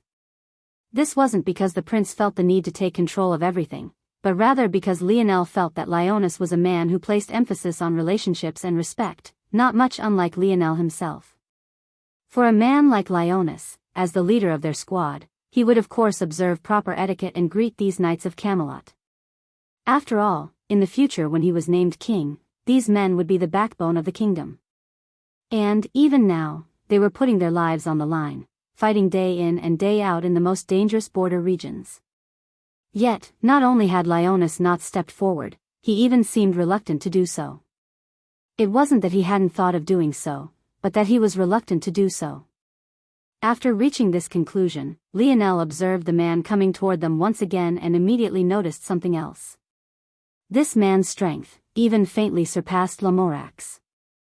At that moment, noticing his looks, Lionel had a faint inkling of something. Please don't tell me he's Lancelot. Lionel felt another headache coming on. Lionel shook his head. Things still shouldn't be so simple. I don't believe that even if things are as I think they are that Lioness would be so unable to hide his emotions. This is even doubly so for a knight of the Round Table like Lancelot. When Lionel had this thought, he began to calmly observe everything else. 2 of the knights who followed Lancelot out had deadpan expression, but the third had a gaze that reminded Lionel of a snake. He calmly looked Leonis up and down as though he was measuring up goods in a flea market. It was difficult to tell anything else from his gaze, but for some reason, he didn't have eyes for anyone else. Even the 2 beauties, Ellis and Mary, had no ability to catch his attention. There was something off about his gaze, but Lionel couldn't put his finger on it. Could the oddity be related to this man? He had long, black hair that shimmered as though coated in a thin gel. His eyes were the very same deep black, reflecting an indifferent light. To his hips, 2 swords hung. But they were obscenely long to the point they almost dragged along the ground even while he rode his tall horse. The longer Lionel looked at him, but louder his primitive instinct screamed. This man, he was dangerous. As though feeling a gaze on him, the young man finally shifted his gaze from Leonis, locking eyes with Lionel. In that moment, Lionel felt as though his body had been dunked into a vat of ice water. His blood vessels involuntarily constricted even as his eyes narrowed. Lionel's heartbeat slowed to a crawl. Though their gazes only met for a split second, it felt like an eternity. The man seemed surprised that Lionel didn't try his best to look away as soon as possible. It made him give Lionel a once-over, trying to see whether there was something special about the young man before him. Unfortunately, at that moment, their silent clash had to come to an end. "Crown Prince, you've come." Lancelot, heading the small squad, took the initiative to hop down from his horse, kneeling down to a single knee in greeting. Maybe I shouldn't keep subconsciously thinking he's Lancelot. Who knows, I might get lucky and dodge this mess. Please don't do this, Sir Lancelot. I'm not worthy of such respect. Or not. Lionel smiled bitterly. Lancelot stood with an amiable smile, looking over the rest of the group. "Oh, is this official Mage Lionel? I've heard a lot about you. That old fogey Lamorak suffered at your hands, huh?" The man with snake-like eyes narrowed his gaze at these words. It seemed he was only now learning of Lionel's identity. Lionel smiled, a bit embarrassed. "I guess you could say his mace was a bit dirted by my blood." Lancelot was a bit stunned by Lionel's response for a moment before he erupted into a boisterous laughter. It was quite an odd sight to see. Lancelot, with his looks, could play the part of arrogant and pretty playboy perfectly. Yet, he erupted with the same laughter one would expect from a man with wild facial hair and a massive gut. Damn, his charisma is affecting even me. No wonder Queen Guinevere fell for him. If others knew what Lionel was thinking, he'd probably get sentenced to death where he stood. Lancelot heavily patted Lionel's shoulder. "I like you, kid." Clearly, he wasn't as reserved toward Lionel as he was toward Leonis. "Sir Lancelot, is this base experiencing some issues? I noticed that the security was especially high." Leonis finally asked the question that had been bothering him. Of course, these weren't at the forefront of his mind, but he could only toss other things to the back. Yes. Lancelot grew serious. "The demon lords have been on the move." Leonis grew serious. The demon lords. They were Modred's most trusted subordinates. There were 66 of them in total. It wasn't that Modred didn't add more, but that demon lords would rather slaughter one another to claim their positions. As a result, new demon lords would always kill another demon lord upon being conferred their title, or die trying. In the end, the number would always be 66. But, even then, these were many more top experts than Camelot had. If it wasn't for the fact the top experts of Camelot outstripped those of this demonic land by a measure, Camelot would have long since been wiped out. Leonis frowned. What happened? Lancelot took a deep breath. A new demon lord has been appointed. However, this one didn't follow the normal tradition of killing another, causing some unrest within Modred's lands. Now there are 67 demon lords, but Modred seems to have taken a liking to this new appointee and is protecting them. There's unrest in their ranks now. But demons don't display their dissatisfaction in the same way we humans do. Rather than pointing their spears toward Madrid, they're ignoring the status quo and attacking on their own whim. Madrid has yet to step in to regain the balance, and it's possible that she wants this sort of unrest. Due to this, we've been dealing with constant attacks toward all the border forts. News has already been sent back to Camelot. It's likely that the other big players will be making a move now. Just when Lancelot wanted to say more, the ground suddenly began to quake.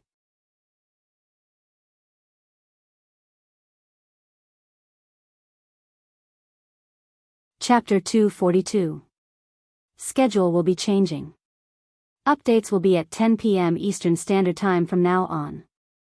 Lionel had never expected that he wouldn't even get a chance to rest. A whirlwind of orders and roars shook the small fort. Lancelot's carefree demeanor completely vanished as he took hold of the situation. This fort was his own to control. The truth was that this base was in far better condition than the others would be. With a Knight of the Round Table protecting it, those stations here were several levels luckier than they otherwise might be. This was the first time Lionel had ever been on a true battlefield. Though he had fought the Englishmen alongside the French, those men were so much weaker than him that his life was never truly on the line. This was especially so when it was considered that Aina had been by his side. But this time, if he was just a bit careless, even a foot soldier could take his life. The warriors of this world were on a completely different level. He simply couldn't afford to take any of them lightly. For some reason, though, Lionel felt an urge to take the vanguard. Even he was shocked by this sudden change in his psyche. The thumping of his heart reminded him of the first time he stepped onto a football field. It was the very same feeling, that will to conquer and pit his wits against that of the enemy. However, all this time, such a thing had been repressed to the depths of his heart. He simply didn't like to kill. Such contradictory feelings always clashed within him to the point his initial instincts were tempered and snuffed out. But the enemy was once again not human. Lionel suddenly smiled. He remembered charging toward the beast kings of the Project Hunt Island. Back then, he had felt the fetters of his heart release a bit. After all, back then, his enemy was an army of beasts. And now, his enemy was an army of demons. Lionel stood on the walls of the fort. The black wood felt exceptionally smooth beneath his feet. As a mage, it was only right that he stood at the back of the army. It was his job to observe a formation of earth mages and understand their procedure for future battles. But he was feeling especially agitated. He wanted to join the knights below. A synpace went off in Lionel's dream world. When he sent his mind inward, he smiled bitterly. So it's like that, in the sky of his dream world sat his dreamscape. Within it, arcs of lightning connected his memories of battle with Lamorak to a book titled Achieving a Smooth Spirit. It was a level 7 book, one at the limit of what Lionel was allowed to read currently. It was a theory speaking on the connection of one's mentality to their spirit pressure. In truth, it seemed like a crackpot theory, maybe similar to the holistic medicine of Earth. Though some people believe in it, many dismiss it as a ridiculous notion. Even Lionel hadn't thought much about it before. But right now, he understood where these feelings of agitation were coming from. His battle with Lamorak had left a shadow on his heart. It was impeding the pure flow of his spirit and limiting his future path. As a result, Lionel subconsciously wanted to prove himself on a real battlefield. Lionel took a deep breath and closed his eyes. If others knew his thoughts, they'd believe he thought too much of himself. Lamorak was one of the 4 or 5 most powerful knights of Camelot. His age was easily 3 or 4 times that of Lionel's, maybe even more. It was only right that he defeated Lionel. Was Lionel even worthy to have such a shadow over his heart? The fact such an impediment to his spirit existed was practically Lionel saying that he subconsciously placed himself on the same level as Lamorak or maybe even a higher level. To do something subconsciously was to say that Lionel believed this to the depths of his soul. He wasn't faking it, it was a confidence etched into his bones. Lionel chuckled to himself, causing the mages who were incredibly tense to his side to look toward him with shock. In the distance, a vile army of demons surged forward like a tide. Black dogs with long gray tongues as rough as sandpaper. Gray-skinned humanoids with all sorts of horns and antlers on their heads. Scaled humanoids with reptilian eyes. Grotesque vultures looming in the skies with wrinkled, rotting skin. It was a scene right out of hell. Yet, this young man was laughing. Had he lost his mind? Lionel's blood rushed through his veins. He felt his bronze runes flicking into and out of existence. He could hardly control himself. Lionel's eyes were like hawks. He automatically locked onto 3 demon lords in the distance. One was a massive minotaur carrying a bloodied axe. The tips of its horns were a deep, obsidian black, making it look as though it had been dripped in poison continuously. The second was a skeleton with blue flames for eyes. It wore a ragged black robe that couldn't hide the chains around its ankles and wrists. At the end of its chains there were massive heavy balls of black steel. Their weight were so substantial that they left long, deep trenches in the ground as the skeleton walked forward. The last was a zombie with rotting greenish-gray skin. It wore nothing but a torn beast cloth to protect its groin. As for the rest of it, it was completely exposed. Lionel could even see the lines of muscle fibers beneath its shedding skin. However, instead of these muscles being a healthy pink, they looked completely washed out to the point of nearly being white, as though this zombie had not an ounce of blood left in its body. Despite their grotesque appearance, Lionel could feel that their auras were billowing into the skies. They weren't as powerful as Lamorak or Lancelot, but the difference wasn't so large either. The more Lionel looked toward them, the greater the thumping of his heart became. Eventually, his heartbeat became so loud that those beside him could hear it. It felt as though his heart would leap from his chest any moment now. Lionel's aura towered into the skies. As though competing with the 3 demon lords before it, it shot into the rumbling black clouds above, even dispersing the ever-falling rain for just a moment. Lionel could feel it. If he didn't step forward now, his blood would run in reverse. This feeling, he couldn't hold it down anymore. Military law? He simply didn't care. Several eyes landed on Lionel. Some were friendly and others were from the enemy army. However, he didn't have eyes for any of them. The blood surged throughout Lionel's body. It churned and spun, shooting into his chest.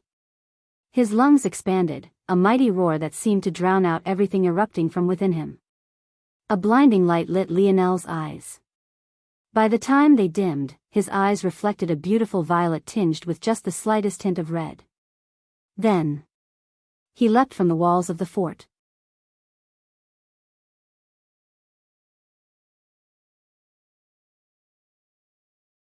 Chapter 243. Lionel tore through the skies, treading through the air with 2 steps that sent him flying forward several hundred meters. Before anyone could react, he had already landed in the no-man's land between the 2 armies. Lionel had no idea what was going on around him.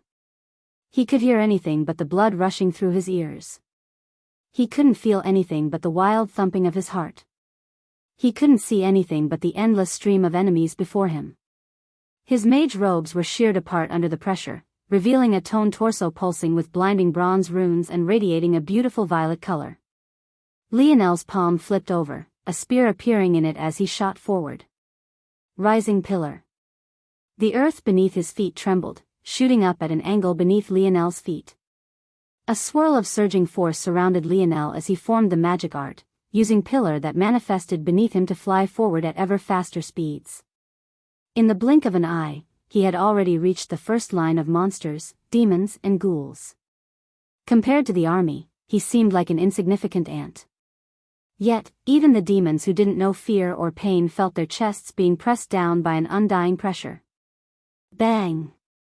The earth before Lionel surged upward, forming a massive wedge that slammed into the front of the demon army. Shattered bodies flew out from the point of impact like broken kites. Their desecrated corpses paved a bloody path for Lionel to step forward. Lionel's piercing violet-red eyes shone forth like 2 impossible-to-stop beams. He became the only light in this bleak land, a halo of bronze-violet light hanging above his head. Grand gravity warp. The earth beneath Lionel's feet sunk down by several inches. An invisible weight descended from the skies, crushing the bodies of every demon within tens of meters of him. Lionel shot into the army, his spear leaving trailing snakes of sharp air in its wake.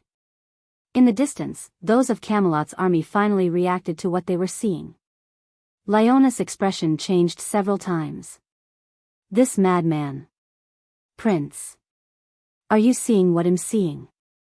As a light magus, Lionas obviously didn't have a squad of mages to join like Lionel had. His job was to go to the places of the battlefield where he was needed. As a result, he had a security detail of his own and had separated from Lionel. At that moment, Mary was speechless watching Lionel. They all felt that Lionel had lost his mind. They had seen many weird reactions to stepping on the battlefield for the first time. Some vomited, others cowered in fear, some couldn't stop the shaking of their limbs, and others even tried to abandon the battle entirely. But, charging headlong into battle, this was the first time they had ever seen such a thing. Lancelot sat on his war horse with a stunned expression. In all his years, this was the first time he had seen such a thing as well. The truth was that such actions by Lionel were enough to be punished by military law, maybe even death. Breaking rank and doing as one pleased wasn't the way of the army. This wasn't only the case on Earth, but clearly also the case in this mythological zone.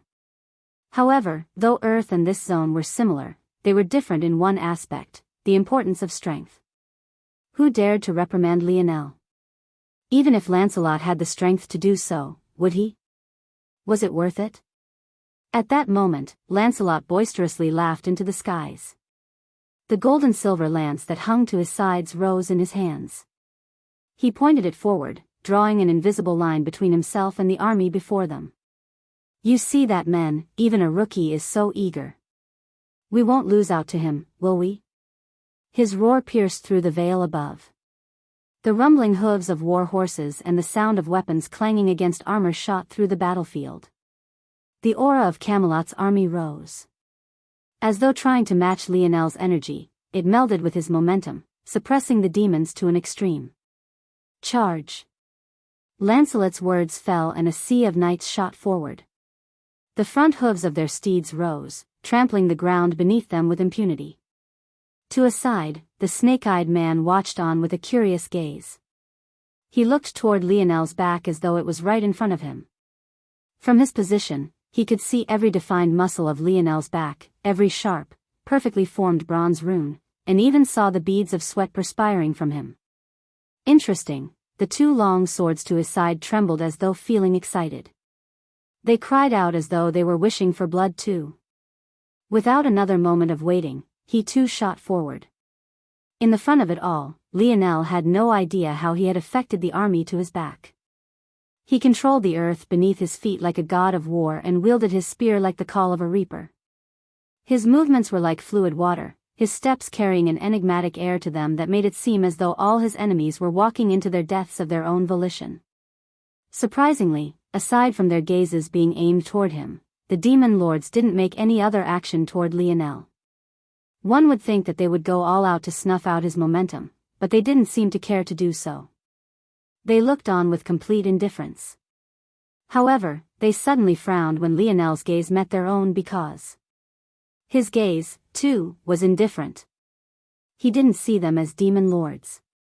He saw them as enemies he needed to cut down to get rid of this uncomfortable feeling in his heart. They were his outlet to vent, nothing more, nothing less. At that moment, the other high rankers of the demon army began to move. Demon lords might have been the highest standard, but beneath them there were still demon soldiers, demon captains and demon generals. Why should their demon lord be the first to step up just to deal with a small fry ant of a human? For someone like Lionel, a demon captain was more than enough. Feeling very confident in himself, a wolf man standing on its two strong hind legs shot toward Lionel. A rotting tongue hung out of its mouth, grotesque saliva dripping downward as it dreamed about Lionel's tender flesh. However, it had hardly begun to target Lionel when a spear appeared before it, piercing through its tongue, mouth, and through the back of its head. Like that, a demon captain fell no differently from a rabid dog. Finally, the demon generals were stirred.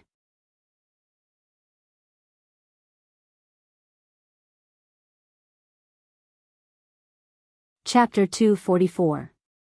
What a boisterous kid. Since when did my demon army become so easy to bully? A demon general with empty sockets flickering with a green flame sneered. If it wasn't for this feature, he would look completely like a normal human male of average appearance. But, with it, it couldn't be more clear that he was a demon with a sinister temperament. The green flame demon general stepped toward Lionel, two scimitars twirling in his hands. At that moment, Camelot's army met the demons, their clash ringing throughout the battlefield. Rain continued to drizzle, the clouds above seemingly becoming denser and blacker with each passing moment. Yet, Lionel didn't seem to notice anything at all. Even the several demon generals coming toward him were nothing more than another reflection in his mind. The raging torrent of his blood flowed quicker with each passing moment. His skin reddened, causing a light steam to rise from his body beneath the cool atmosphere. Die! Two scimitars crossed across Lionel's neck, seemingly trying to sever his head from his shoulders from two directions at once. Lionel's mind was exceptionally calm. It was as though he didn't realize his life was on the line. The green flame demon general sneered deeply, looking toward Lionel as though he was a dead man. But, when he met the coldness of Lionel's violet-red eyes, he felt a shiver tear its way up his spine. Lionel's spear shot forward. Just when it seemed the scimitars would rip his head from his body, Lionel's spear, as though drawn on a perfect line, connected with the intersecting line of the two scimitars, repelling them both with a single strike. As the green flame demon general felt an unstoppable force surge up his arms, causing him to take several steps backward, he felt a deep fear take root in his heart. Using the tip of a spear to intercept two weapons at once. Just a single mistake would have meant Lionel losing his head. Just what level of character did he provoke? The green flame demon general immediately retreated by several steps. He knew it was impossible for him to defeat Lionel on his own. If he didn't get help, he would only be rushing to his death. The demon general had expected that Lionel would press him, but he was stunned and then enraged by Lionel's next actions. As though he was air, Lionel didn't even pursue the demon general. He sent out several more piercing strikes of his spear, compressing, call of the wind, to an extreme. The green flame demon general could only watch as his soldiers fell one after another. Several demon generals began to swarm the area. It couldn't be helped. Lionel was a lone man too far gone from the true front line of Camelot's army. He was alone, swarmed by enemies from all sides. Things like formations, ranks, and military law were meaningless to demons. If they saw an opponent they wanted, even crossing from one side of the army to the other wasn't outside of reason to them. Even when they saw the green flame demon general suffer by a measure, it only lit their fighting spirit all the more. The green flame demon general tried to send attacks toward Lionel from a distance, hoping to slow down his murder spree. Scythes of green force tore through the air, flying toward Lionel at unbelievable speeds. Yet, Lionel calmly sidestepped them all. It was as though he knew where they would land ahead of time and had already moved in the opposite direction. Lionel's general star abilities deepened with each passing day. Others would need several battles over decades for even the smallest improvement, but those were individuals without Lionel's ability. A movement theory like General Star was practically created for Lionel. Prince, this isn't good. This is Lionel's first battle. What is he going to do when his stamina runs dry? Fable asked with a bit of worry from Liona's side. They all knew how insane Lionel's stamina was, but they had been dropped into this battle right after a long day of trekking to this location. On top of that, Lionel probably didn't know due to his lack of experience that stamina ran out faster on the battlefield. All the adrenaline and nerves made one exceptionally tight, making them use more strength than they needed to.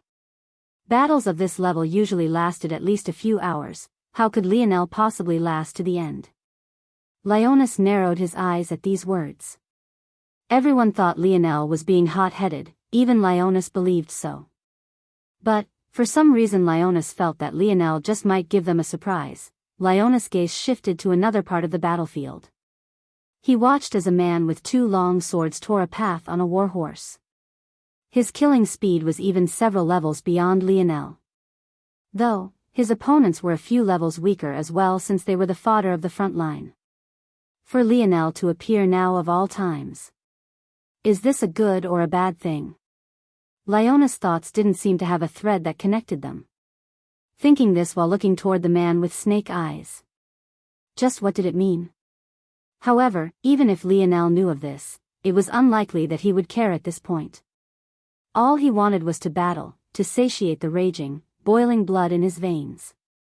Prince, 17 demon generals have surrounded Lionel. Ellis practically shrieked. She had been nearly fanatical about Lionel ever since she found out his true status. Even after it came out that Lionel was actually a Earth child, Ellis realized that there were political machinations behind this. After all, she had been there that day. So, all this time she had been focused on Lionel despite the fact she was meant to be acting as a scout for Leonis. When she saw such a thing, she couldn't help but pale. However, she had no idea that this was exactly what Lionel was waiting for. Demon General. Elite 7-star to 8-star threats. It will be several times more efficient to defeat many of them at once. The Green Flame Demon General was already enraged to the point of his chest bursting. When he saw so many converging toward Lionel, he felt that it was finally time for his revenge. None of the demon lords had good feelings toward one another. This was even more so for demon generals. That said, just because the Green Flame Demon General didn't like them, didn't mean he wasn't willing to use them to kill Lionel. However, this would be the second time Lionel's gaze met the green flames of the Demon General. And once again, a cold shiver snaked up the latter's spine. Lionel didn't smirk, he didn't sneer, there wasn't even a light of satisfaction in his eyes. Yet, the Demon General still felt as though he was looking toward them from on high. They were nothing but stepping stones he could use to vent the discomfort in his heart. Grand Marshlands. Lionel spoke calmly, but the surge of wind that wrapped around his body when these words fell made it feel as though a cyclone was forming in the middle of the battlefield.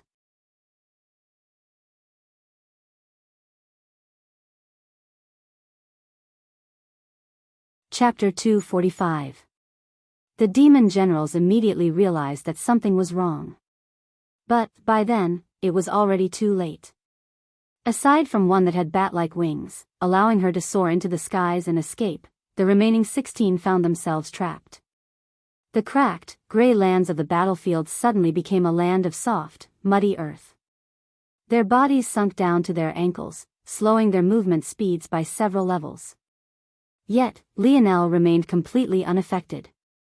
The immediate reaction of the demon generals was to use force to tread on the marshland just like they would on water. It was a seemingly easy solution that was right before them. As battle-hardened veterans, they had of course put their lives on the line countless times before. How could they not react quickly to such a dangerous situation? However, dreams were great while reality was cruel. This might have looked like a normal marshland, but if it was truly so easy to escape, how could it be worthy of being a 1-star Magus art? Shit! I can't escape. A large man with fur-covered skin and 2 large canine teeth that hung out from his mouth snarled. His square face distorted in fury. It was clear that he wasn't very intelligent, because seeing that he was having trouble gathering force to the soles of his feet, his solution was to forcefully use more.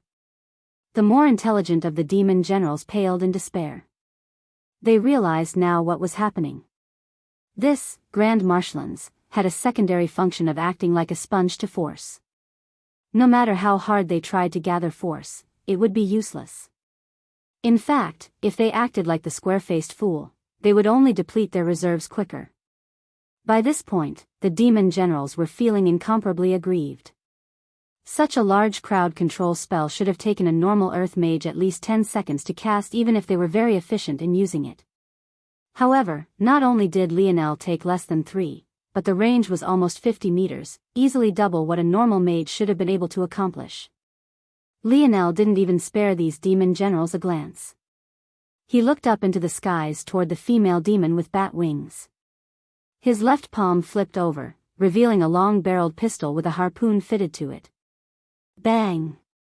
The bat-winged demon general tried to swerve in the air, but the result was her wing being torn apart. She could only watch on in horror as she crashed into the marshlands below. She regretted not flying away at the first instant she could, but there was no medicine for such a feeling. Lionel shot forward, appearing before the raging square-faced demon general. "Boy, I'll smash you to a pulp." The demon general raised his club above his head, already picturing the scene of Lionel being smashed into a blood mist. However, the instant he did, he realized that he was suddenly feeling lightheaded. Why did he feel so weak all of a sudden? In a second of distraction, a sharp pain ripped through his throat. He looked down in disbelief to find Lionel's spear being pulled out of his body. Even as the life faded from within him, he didn't realize that he only felt so weak due to his own stupidity. Lionel appeared before the bat-winged demon general in a flash, not stopping to admire his kill for even a moment. The latter was still sprawled on the damp ground. Though it had dulled the impact for her, it was also the reason she was even more stuck than the others were. She didn't even have the time to lift her head from the ground before Lionel's spear ran through her back, piercing her heart. Lionel flickered around the battlefield. Whether it was the demon generals or their subordinates that happened to get caught in the range of his spear, he showed no mercy. Run! The demon generals couldn't bother to stay any longer. The man was nothing more than a god of death. It felt like he was looking at them as though they were just numbers on a sheet, a tally to his success and nothing more. Unfortunately, was it really so easy to run from Lionel? Every earth spell Lionel cast carried a variance to it due to his mutated spirit pressure affinity. This variance was related to his metal synergy lineage factor. It naturally ingrained metals into all of his mage arts. This ability wasn't very useful for an ability like Grand Marshlands or Mud Pit. However, when it came to defense and attacking earth mage arts, Lionel's could be said to be double the strength of a normal cast without any exaggeration. There was another spell that got a boost as well. And that was Harden. The expanse of marshlands suddenly became solid land once again. A wild surge of winds whipped around Lionel. To use Harden on such a large scale was completely different than using it like he had previously on Mud Pit. However, to Lionel, he didn't feel that there was much of a difference at all. By now, in their struggle, the demon generals and other demons had already sunk down to the shins. And now, they suddenly found themselves completely trapped. It was a one-sided slaughter. Lionel shot through the 50-meter radius like a fluttering leaf dripping with blood. Every place he stopped would suddenly bloom a flower of crimson, reaping the life of another demon. The green flame demon general watched on with horror. He couldn't move even a single inch. Even now, he had no idea who Lionel was. He had thought that their demon army had information on all the great talents of Camelot. So, where the hell had this boy come from? He treated their lives like weeds. The green-flamed Mian general had already lost count of all the atrocities he had committed. But, somehow before Lionel, he felt like an innocent child who didn't understand the world. A bitter chuckle left the demon general's lips as Lionel's spear finally found its way to him. It wasn't long before the green flames of his eyes waned and flickered out. The last sight he saw were Lionel's expressionless violet eyes. He seemed disappointed. Lionel ripped his spear from the demon general's skull. He looked down at the once beautiful spear, realizing that it was beaten and battered now. There were multiple chips on its common iron head and its wooden body was chipped in several places. Ultimately, it was just a common weapon. It couldn't even be considered a Tier 1 black-grade treasure. It found it hard to resist Lionel's own strength, let alone those of his enemy. If it wasn't for Spear Domain's recovery feature and the protective shield provided by Lionel's spear force, it would have already broken down long ago. Lionel looked up. He noticed the look of fear the demons around him had. No, that was a bit inaccurate. They weren't around him because the entire 50-meter radius of him had been completely emptied out. Lionel stood there, a halo of violet bronze above his head and a crown etched onto his forehead. His bronze hair billowed in the wind, his piercing violet-red eyes seemingly tearing through the void. He was covered in blood of all colors from head to toe. It was hard to tell who the true demon was.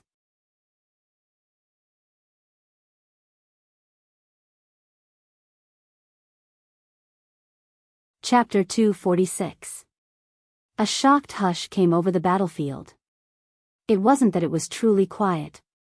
The clash of weapons, the cry of men, the stomping of hooves, they were all still there. However, there was a hard-to-describe stillness to the atmosphere. Lionel was deep within enemy territory, standing all alone. It should have been a dangerous situation. He should have been scratching and clawing just to keep his own life. Yet, the truth was that he stood all alone, the surrounding space around him littered with corpses. A deep breath sunk into Lionel's lungs. He felt his force nodes throbbing, recovering his stamina at unimaginable speeds. His stamina was already frightening after activating his nodes. He could only imagine what level it would reach once he formed his 9th and 10th. Bang! The ground Lionel stood on heavily shook. He looked up calmly from his thoughts to find the massive Minotaur demon lord standing before him, his bloodied axe leaving a massive fissure in the ground. In the distance, Lancelot frowned. He was still a distance from Lionel. There was nothing he could do about this. For one, Lionel had rushed forward first. Secondly, Lancelot couldn't be as free-spirited as Lionel. He had an army to lead. If he broke free and charged forward alone, it wouldn't have been impossible to already catch up with Lionel. However, as things stood now, it was impossible for him to abandon his men for one Lionel. At the same time, he was still greatly worried. Lionel was a great talent. It would be a massive blow to Camelot if he were to fall here. Though Lionel had been chopping down demon generals like weeds, it had to be said that demon lords had an average strength just marginally below that of the Knights of the Round Table and the Magi of Camelot. This was just their average strength. The top echelon of them didn't lose out to the best Camelot had to offer by much at all. In fact, aside from King Arthur, the top 3 Knights of the Round Table and Pope Margrave, they were stronger than anything Camelot had to offer. Lancelot knew the 3 demon lords that had come this time. Though their abilities weren't so exaggerated, they weren't the worst of the demon lords either. They could be ranked within the middle echelons of the demon army. That was enough to be as strong as some of the weaker Magi and Knights of the Round Table. The Minotaur that just landed before Lionel was Demon Lord Gorgo. He was ranked 26th amongst the demon lords and had astounding power. How could Lancelot not be worried? Little baby boy, I've never met someone as eager to die as you. Lionel didn't respond. It wasn't that he didn't want to, but rather that he couldn't hear Gorgo's words at all. The beating of his heart was growing wilder. His blood rushed through his veins like rushing tides. He felt as though a waterfall was crashing through his body, one capable of shattering rocks and drowning whales.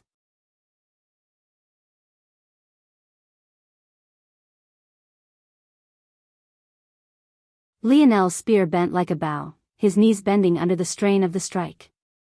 Bang! The battle axe continued, but Lionel had taken advantage of the small delay to step outside its range, barely dodging the blade. Snap! Lionel's spear couldn't withstand the strain. Even after being protected by Lionel's magic, it snapped in two, one of its halves rebounding into the air and spinning wildly. Gorgo took several steps back. It might very well have been more had his axe not sliced against the ground, slowing his momentum. As though in shock, Gorgo looked toward his axe then back toward Lionel, his gaze growing serious. The second half of Lionel's spear fell to the ground, not even having enough strength to pierce the earth. Lionel could only sigh. This spear was truly too weak. And, he hadn't quite learned how to integrate his metal synergy with his spear force just yet, little baby boy. It seems you have some skill. But what are you going to do without your weapon? Gorgo's sneer deepened as he slowly walked forward, regaining his calm. Lionel remained calm. It was as though he hadn't heard Gorgo's words at all. The rushing of his blood was only growing. That single strike. It wasn't enough. Lionel put the half that remained of his spear away, calmly tracing the band of his spatial bracelet in a somewhat absent-minded manner. Then, as though a magician, he pinched with 2 fingers, slowly pulling as a new spear manifested itself. The clang of rattling chains grated against the ear as a long, black polearm was pulled from Lionel's spatial bracelet. Though it was just an illusion of the mind, it felt as though it was endlessly long, as though there would never come a point where its pole stopped. However, soon, Lionel had pulled it out completely. The chains around its black body continued to rattle. Even with its butt remaining planted on the ground, it stood more than a head taller than Lionel, its flat, shimmering blade being almost 2 feet long alone. Lionel swept the spear forward, causing the banging of the chains to become even more grating. Even without touching the ground, its sharpness left an arc on the cracked land before Lionel as though marking his territory. He looked up and met Gorgo's eyes. His gaze seemed to say all that needed to be said. Come.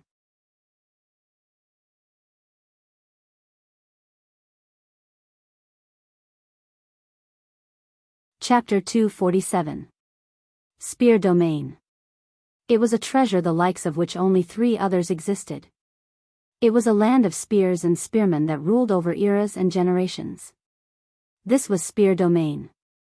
After awakening his wisdom branch, Lionel's spirit skyrocketed.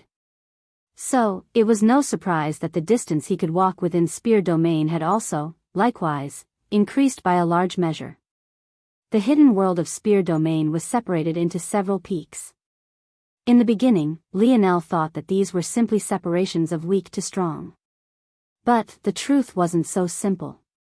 To understand Spear Domain, one must understand the Spear Domain lineage factor. This bloodline allows one to pour all of one's skill into a single spear. No matter what abilities you have or gain, it becomes possible to perfectly integrate it into one's spear force. This accumulative spear force becomes layered and slowly grows more and more powerful over time. Eventually, if one walks to the end of Spear Domain and reaches the highest peak, forming a spear that encompasses all, it would be possible to stand atop the universe. Therein lies the truth behind these peaks of Spear Domain. Every previous owner of Spear Domain would form a peak. The penultimate weapon of their lifetimes would be pierced into this peak, while all the spears surrounding the base of it represented all the styles and techniques they integrated into their own. The black spear in Lionel's hands now, the very one with dangling black chains clattering amidst a silent battlefield, was the spear of the first peak. The primitive woman and primitive man were both spears that could only surround the base of its peak. Gorgo felt his heart palpitate when his gaze landed on Lionel's spear. It felt like he was staring at the sovereign of an era, an impossibly tall mountain crashing down toward him. It was just the first peak of the smallest hill. In fact, Lionel counted that there were hundreds of hills within Spear Domain that shared the same height as the hill he pulled this spear from, and those were just the ones in his line of vision. Yet, even it was able to make Gorgo's knees go weak. This weapon. In the distance, the zombie demon lord locked eyes on Lionel's spear, his heart involuntarily palpitating. Greed lit his rotting eyes. Even with his status, he had never seen such a powerful weapon. In fact, he doubted that even Lord Modred's weapon could match the one in Lionel's hand right now. The black spear was a quasi-bronze treasure, just half a step away from becoming a true bronze treasure. It was no wonder others were reacting like this, but Lionel wasn't thinking about such things at all. He was entirely focused on the task at hand. The spear in his hand weighed just over 100 pounds. The amount of focus he needed to control it was far more than any other weapon he had ever wielded before. However, at the same time, it made his blood boil endlessly. His mind flashed with the vision he saw when he touched this spear. Unlike the other 2 spears he had touched, he didn't get sent to witness a life moment of the owner. Instead, he found himself in a world of darkness, a perpetual pressure weighing down on him from all sides. Lionel knew that he hadn't grasped even a single % of what that world of darkness wanted to portray to him. He also knew that it was his fault for this as well. After all, He skipped over all of the spears that were meant to form the foundation to truly understand the weapon in his hands. The smart thing to do would be to slowly build up his understanding by comprehending all the spears around the base of this spear's peak. However, the current Lionel just couldn't wait. He could always go back to thoroughly understand those spears. But this battle, he wanted to fight it now. Lionel shot forward, the piercing strikes of his spear casting a net of black toward Gorgo. The chains on its body danced, lashing out like whips and poisonous snakes. Gorgo felt a palpable pressure descend onto him. He struck out on reflex, hoping to send Lionel back, but the result left him horrified. Bang! Bang! Bang! Axe and spear met time and time again. With each strike, Gorgo felt his arms go numb. It was as though a hammer was smashing into his body continuously. His organs shook, his bones quaked, even the blood vessels in his eyes popped. He was losing, in strength. The only thing that kept him going was the idea that Lionel should be worse off. After all, he was a human. How could his body compare to a mighty demon minotaur's? Unfortunately, reality was cruel. In the past several weeks, Lionel's body had already reached the standard of a weak third-dimension metal. With his runes activated, trying to harm him was just like trying to cut apart an unrefined ore. The first stage of refining his metal body was separated by the dimensions. Within the third dimension, the tiers were separated into weak, standard, strong, superior, and perfect. Only by opening the 8th door would one be able to reach the superior standing, and only those that opened the 9th would be able to reach perfection. However, even the weakest weak standing was enough to drive an opponent mad. While Gorgo's body felt as though it might break down at any moment, Lionel only felt slightly numb. Only the weakest parts of his body like his wrists and ankles felt any real discomfort. In Lionel's current state, wielding a heavy weapon like his black spear couldn't have felt any better. Gorgo shrunk back, completely deactivating his void force. Usually, others would try to run from him, so his suction technique was a death sentence to all. Yet, now, it was nothing but a detriment to himself. His heart sank when he saw the chips and cracking of the axe in his hand. Was the difference between their weapons really so great? He felt that in just a few more strikes, the companion that had followed him for so many decades would meet its end right here. Damn it! Gorgo shouted in his mind. How had he been so unlucky to come across such an abnormal little baby boy? Even the weapon he wielded was heavier than his own. Suddenly, Lionel's spear tip shook, a faint light coating its surface. Gorgo's expression changed. Reacting quickly, he used his axe to protect his chest. Pchu. Crack. A pain trembled Gorgo's heart. He watched as Lionel's spear embedded itself into his axe. Though it didn't pass all the way through, such a crack meant the end of a weapon. Gorgo explosively retreated beneath the shocked gazes of the armies around. Others may not know it, but after today they surely would. The reason Lionel lost so badly to Lamorak wasn't just because of his crystallized force, but also because his weapon couldn't hold a candle to the Grand Knights. Though Lionel would have still lost had he had this spear back then, it wouldn't have been so quickly. And, now that he had begun to crystallize his own force and had such a weapon in hand, he had no intention of losing to the demon lord before him. Boy! I'll go all out with you.